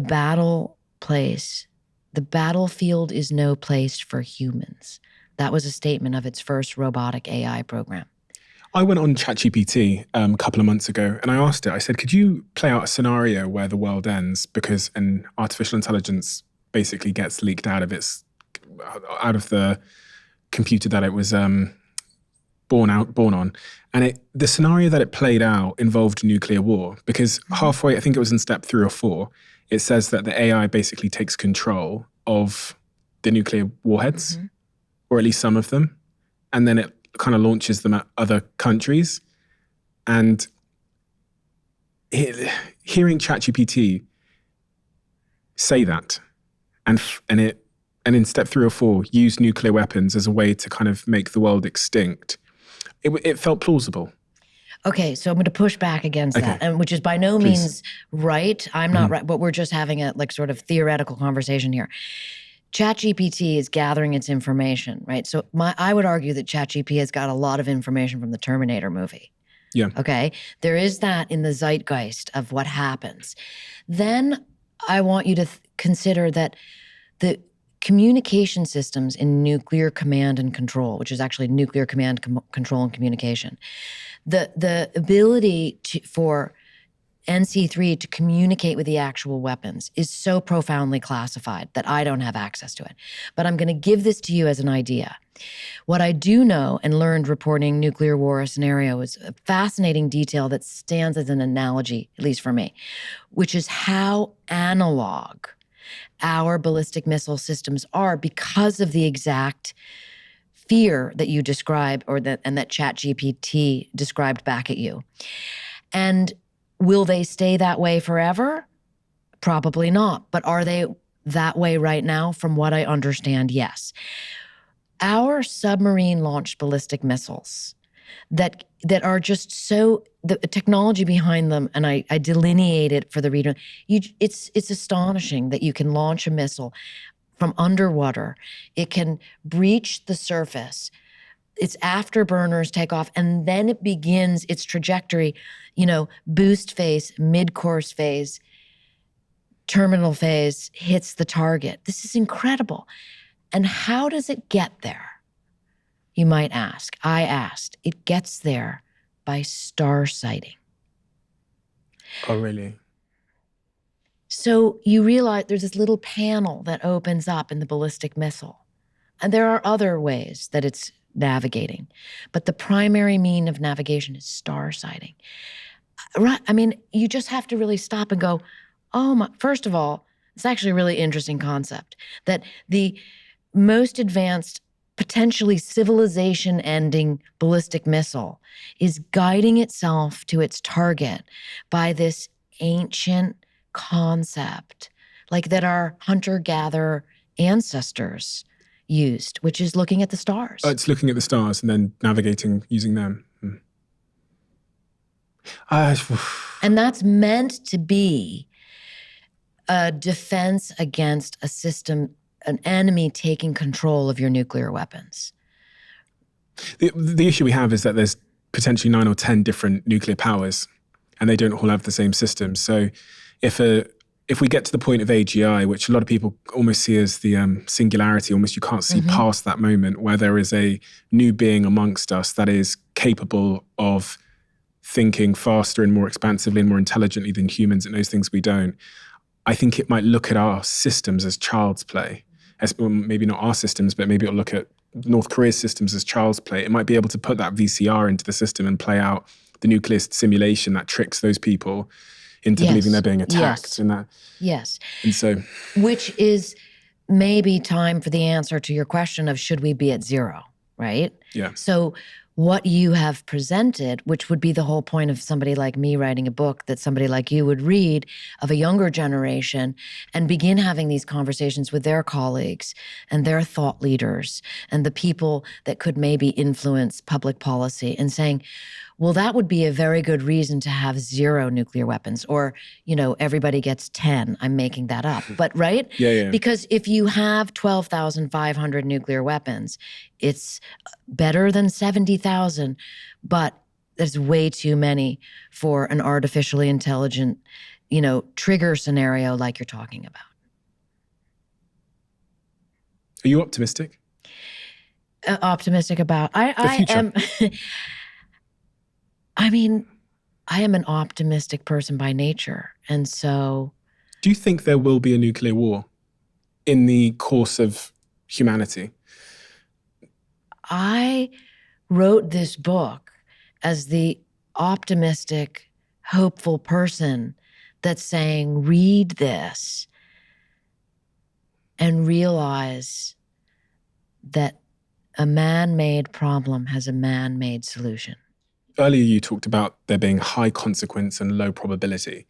But the more the years tick on, that probability increases by nature of there being this mad king that Absolutely. might at some point. So, and that's what I think. So I was asking myself, eventually, if we play this forward, I don't know, 1,000 years, what is most likely to cause the end of humanity? Is it a mad king somewhere who doesn't want that, he realizes that he's going to either die, he's got cancer, he realizes that he's got some sickness and he doesn't really want his son to take power. He starts getting a bit agitated. Maybe he has some kind of psychosis, schizophrenia, I don't know, decides to, in his dying days, to let a couple of these things fly. Is that eventually going to happen? The laws of probability, the laws of averages say that the longer we're here, the longer we have these weapons, the higher the probability. I leave that to people like you to think about and talk about, because I do, and I am fascinated that I find that people of your generation ask that question a lot more than perhaps people of my generation and older. Like, that was not a mindset that people necessarily had and talked about. And I think that has to do with the confluence of events that you talk about. First of all, people have access to information in a manner they didn't, 30, 40 years ago, or it took a lot more effort. And also that there are these incredible new threats that you're talking about that you cannot overlook. And so you would think that it's time to kind of, and I'm not a Pollyanna, but you have to move away from seeing everyone and everything as an enemy and moving toward, it's fine to have adversaries. Having opponents is, sportsmen have opponents, right? But everyone being an enemy and having, wars escalating around the world, it seems as if what you are saying is there has to be a fundamental shift in what people are considering important. But war has always existed, and it's existed as long as humans have. So it makes me think that war is just part of humans trying to coexist. And all of the things that are hardwired into us, our search for status and ego and reproduction and resources and survival, result in war, like they result in recessions. So I read a lot about the origin of war. Like, it's a debate. No one, but it is discussed. And the anthropologists, I think, have the most interesting sort of thoughtful concepts around it, which I'll share with you, which is this. Because yes, technically there has always been war. And one of the debates is, did war begin with civilization, or were hunter-gatherers warring?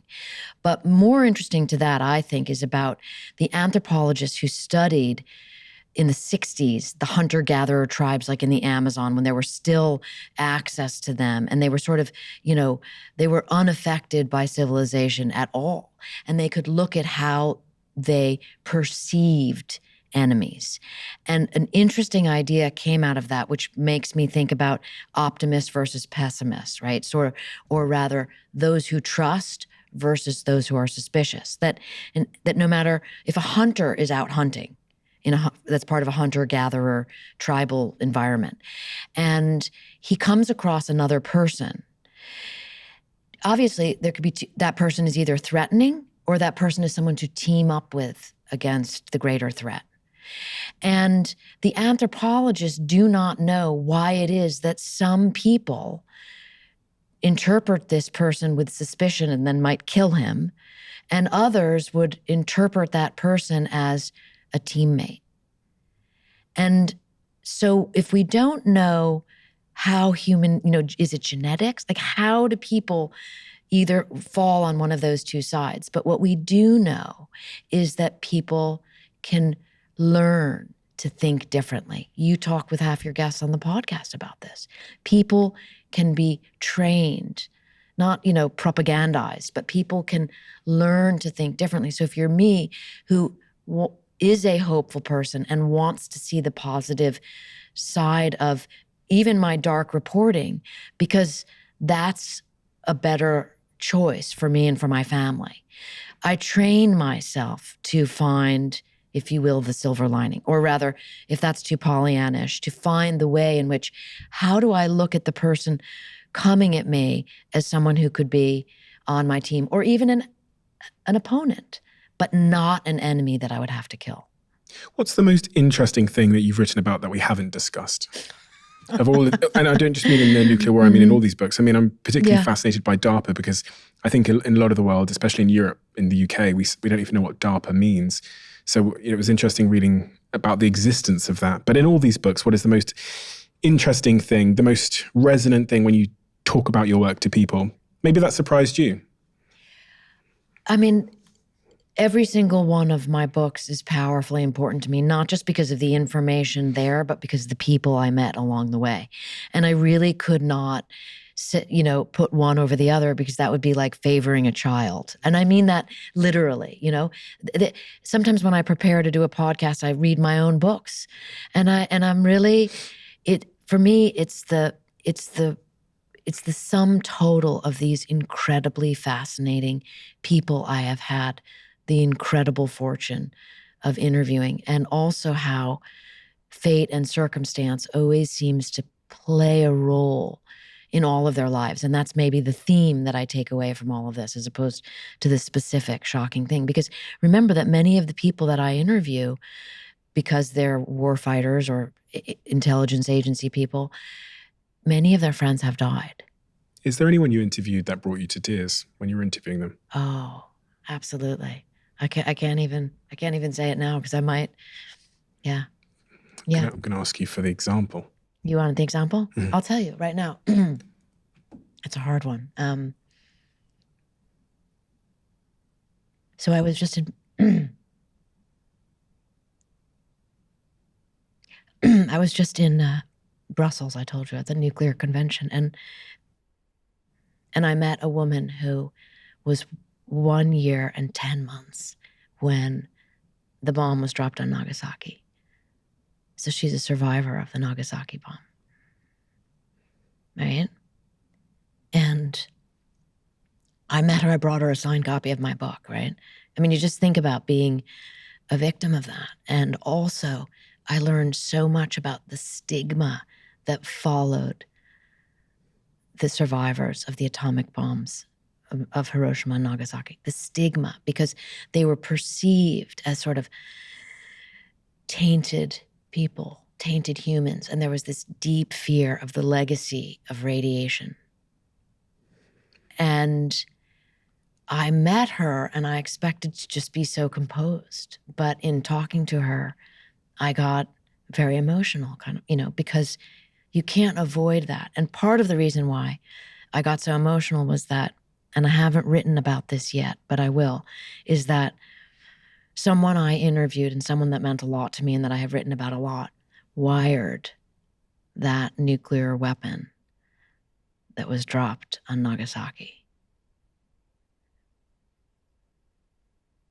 And so when you think about it, and there's little old me, the reporter, who fate and circumstance put in Brussels last week at a nuke expo. You couldn't make that up if you were me, even a year ago, let alone 10 years ago, let alone when I was a child. And here I am, and one hand of my reporting goes to that source that worked with me for a very long time, whose story I haven't written yet, who wired the bomb that was dropped on Nagasaki. And my other hand goes to someone who was there. That wells you up, because it's the human condition.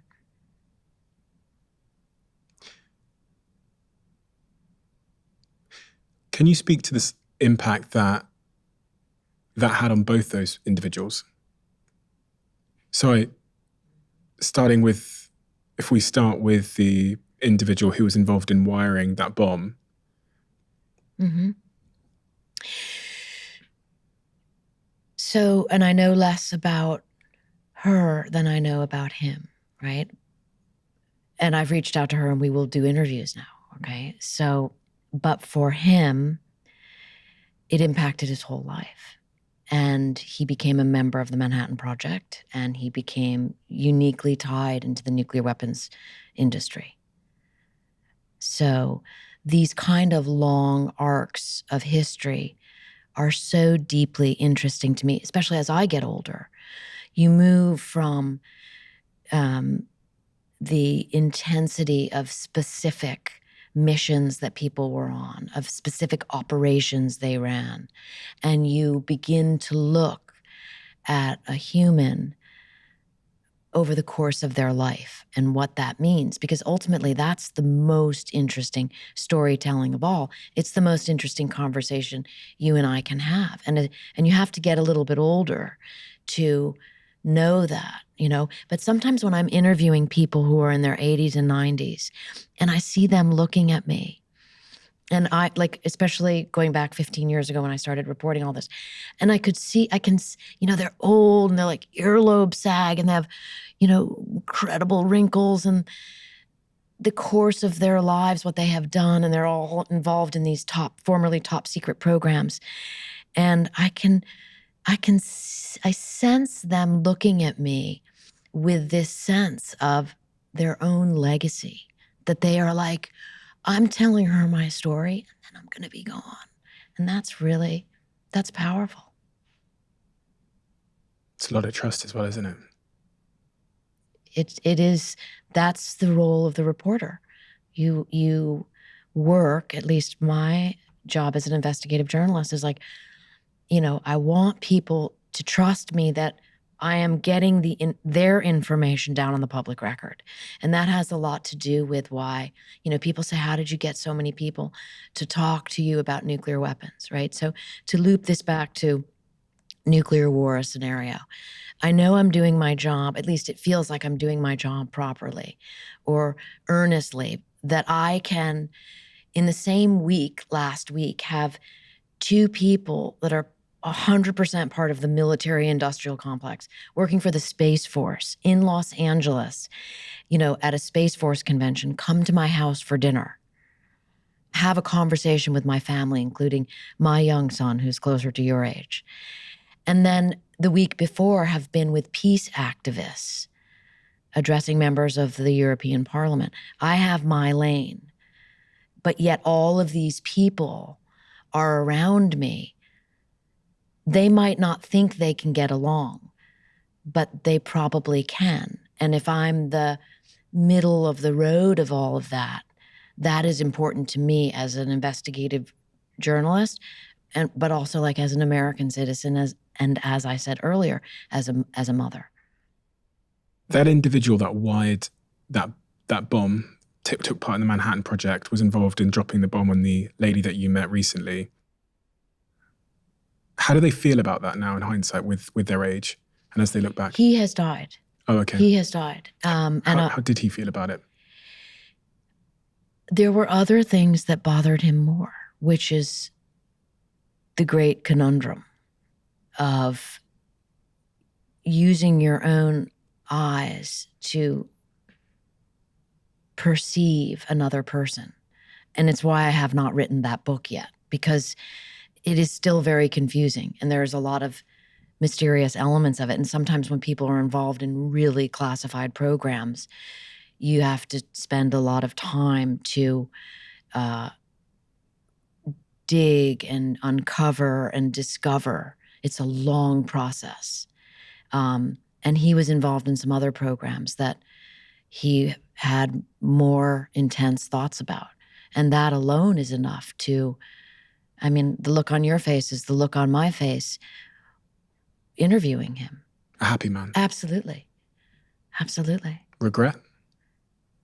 Yes, most definitely. Almost everyone that I end up spending hours and hours and hours with, that I will travel with. And, you know, another person that comes to mind was Billy Waugh in the Surprise Kill Vanish book, sort of the longest serving singleton for the U.S. government as a paramilitary operator.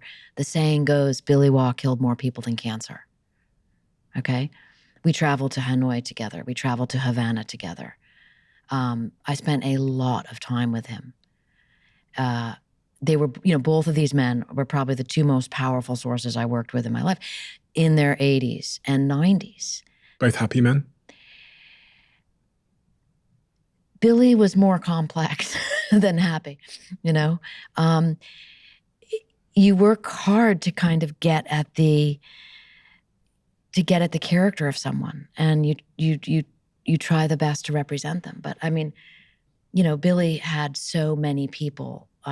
He was involved in so many missions with so many people that died that I don't know if happiness is. He certainly wasn't he certainly wasn't sour, but he had a lot of anger about a lot of things.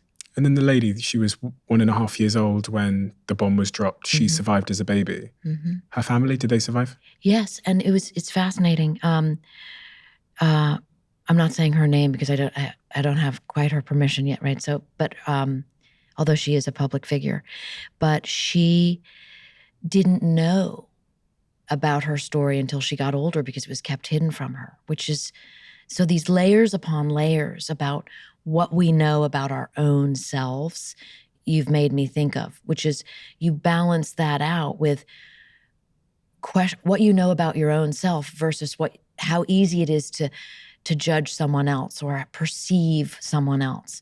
And I think those two journeys in life are interwoven always, like our own journey for self-discovery, right? In a way, you're on that with your podcast, I'm guessing. You probably learn as much about yourself as you do about others. I know I do. I'm usually in your seat. And there's no camera runnings. It's just a pen. And so I can learn so much from people about how they speak, why they speak, what they say to me. I don't want this on the record. I want you to know this about me because it's important, but I don't want it publicly known. And I honor that because in a way, being a journalist is being a trusted source that someone can share information with within a context that the person, i.e. me, knows the groundwork about. Many people's grandchildren don't know what grandpa did.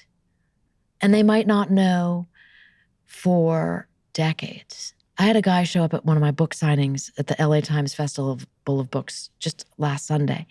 And he had, you know, a binder. And he said, after you're done signing, would you mind looking at this binder and interpreting it for me? And of course I did, you know. And his grandfather was a seriously high-ranking person working on nuclear sub-launched ballistic missiles in the early days of what was called the Polaris experiment. And he had all these documents and no one in his family cared about it. He had ID badges and letters and pictures with the president and and I could say to him, oh yes, this is you know, I could give him some context, and his wife was there. And, you know, it was just like, it's a great example of how we sometimes have a desire to know about our own selves and our own legacy. Where did we come from? And then grandpa has passed. And so my job is like getting grandpa's story on the record That conversation you had since the book had come out with the lady you met in Brussels, did it change how you viewed your book and the work you've done here in writing this? Did it add an element? Oh, it most certainly enhanced and added, and particularly that emotional one that you saw from me when I think about that, you know. And I immediately had a long conversation with my husband about it when I got home, right? Because I use sounding boards to understand how I even really feel about things. But I already had a context to know about survivors, having read a lot of accounts from survivors to report the book. And I mention some of them. Setsuko Thurlow was a survivor of Hiroshima and has given a lot of incredible public statements on the record to the United Nations and elsewhere. And I quote her in my book to narrate the part of the story where we learn about the bomb dropping on Hiroshima. And then I read a lot of the ancillary material about that so I can understand more and try, and a lot of work as a journalist, you're just, at least if you write narrative nonfiction as I do, you're really trying to imagine the situation. But then you meet someone and it all becomes real. And that's where this comes in, because it's not just words on the paper. It hasn't been. When they say a survivor, how do you categorize or define a survivor of a nuclear bomb? There's a word in Japanese, and I don't want to get it wrong, and it's something like hibakusha, right? So forgive me for not having that word. But that is an actual term that is used by anyone who lived through the atomic bombings in August of 1945 of Hiroshima and Nagasaki. So if you lived through it, you are in that category of people. And if most of these people, yeah. And so, in other words, now, this was, 79 years ago. So most of the survivors, you can just think about the ages of the people involved. Setsuko Thurlow is 90. She was a recipient of who I write about. She was a recipient of the Nobel Peace Prize in 2017 with a group of physicians, Dr. Carlos Omana and others whom I met in Brussels, that are all part of these organizations working to reduce nuclear weapons down to zero, right? They are against nuclear war. And their organizations work diligently to bring the information to the fore and to affect change at a geopolitical level like the United Nations. That conversation you have with your husband when you get home that day after meeting her, what can you tell me about that conversation? It's probably like you have with my husband and I have been married a very long time, so he knows everything. There's also a joke that he has what's called spouse privilege, which he does, right? You can tell your spouse anything legally. But no, those conversations are priceless. Those are the conversations that allow me to try and peel back one layer of what the next book is going to be and what the next book aims to do. Because I am always working on the next book. I am one of those people who loves writing. And I also love evolving as a writer. So you want to get better in terms of the small mistakes you make, and you want to get better in terms of the intentions that you might have thematically about conveying it. And so thank you for pointing out to me, and I mean this sincerely, is that what you helped me realize is that the next book will try to move more toward those themes of cause, that was him, and effect, that was her. This idea that there are always consequences. And very real people on both sides that, one could class as both victims and innocent at the same time, I guess, of just a horrific situation. Absolutely. I'm really intrigued now by this idea that you almost have to embody two roles. You're a human being, but at the same time, you've got a job to do here. And you've got a mission. And when you meet that person who is a survivor of a nuclear attack, those lines can understandably become, at least in your head, the wall can drop between the two. And as you touched your heart, you referred to your head, which I think is typically when you're talking about your journalistic hat, but then we all have hearts as well, thank God. You come home, and I know the conversations I have with my partner, I guess I'm assuming, the conversation you have with your husband there is about the complexity of the emotions you feel upon meeting that person. Absolutely. And what you do with that and what that means. And you want to be able to have those conversations so that you can, I think, have both of those, bring both of those components into your work. I mean, maybe with the exception being the military or the CIA, the two organizations I write about. Billy Waugh can't bring his heart into the mission when he is assigned to go X, Y, Z, find, fix, and finish someone. They're not allowed to tell their partners, are they, in the CIA? No. From what I was told to. And so what we that aren't in the military or the intelligence community have that luxury. Is it a luxury? I don't know, but it's a necessity for me. What if you couldn't? I wouldn't be myself. I wouldn't choose that. I could never be in the military. I could never be in the agency. Because I think you are asked to wear a hat that removes your heart. And that's not possible for somebody like me. I mean, we just figure out our strengths and our weaknesses. And society needs all of those people, by the way.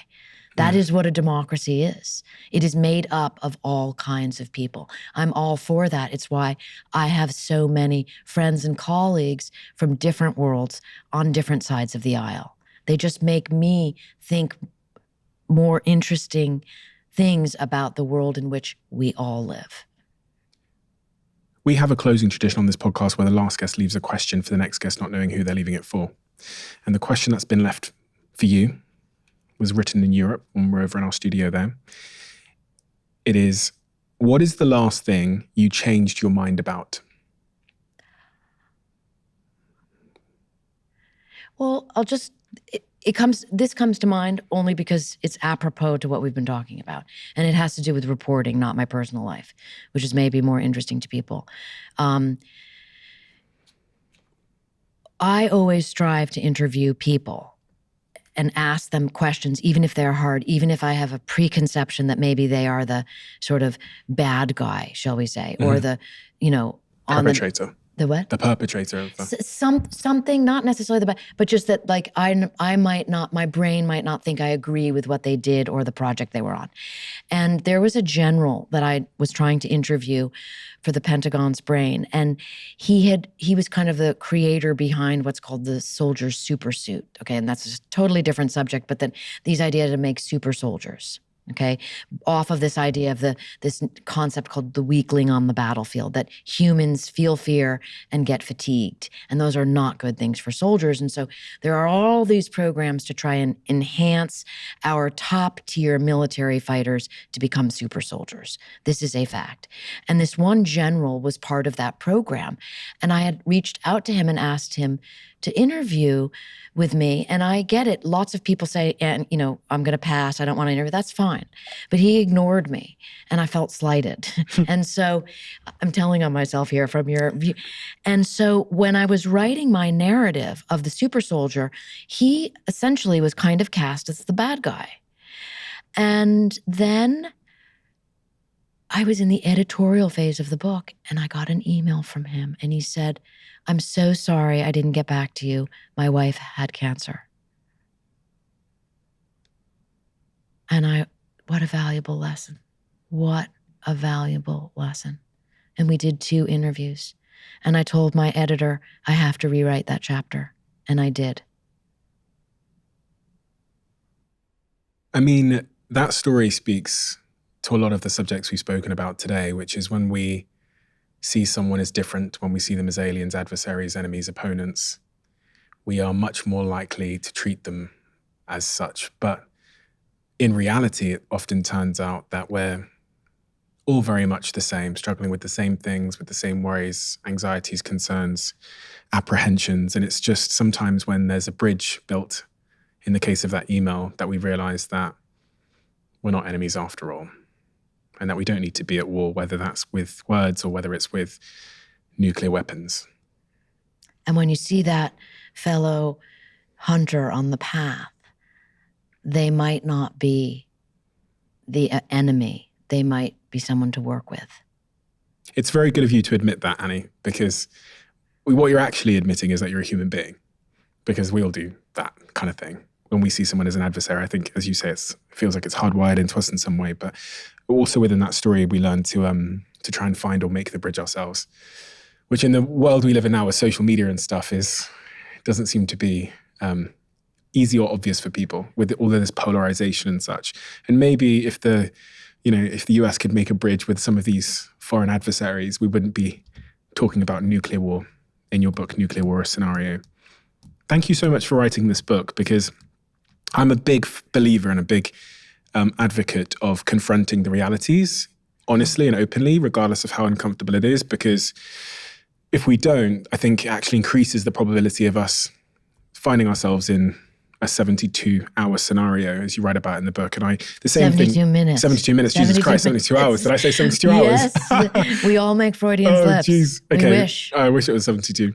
Well, no, I actually don't. I'd rather, if it was going to happen, I'd rather it just happened in the blink of an eye. But no, I think it's so important to write. A lot of people will be scared. A lot of people would choose not to even click on this conversation because they're scared of the subject matter. But I think it's leaning in that helps us to resolve and find solutions to start the conversation. And I know lots of people listen to this. You never know, like that documentary or movie you talked about earlier, who's listening and the powers that they have and the decisions that they can make to change things or to create one of those bridges to sort of denuclearize the world. And that's the work you're doing. So I think it's very, very important work. And I'm glad that you've committed your brilliance to doing it. So thank you. Thank you so much for having me.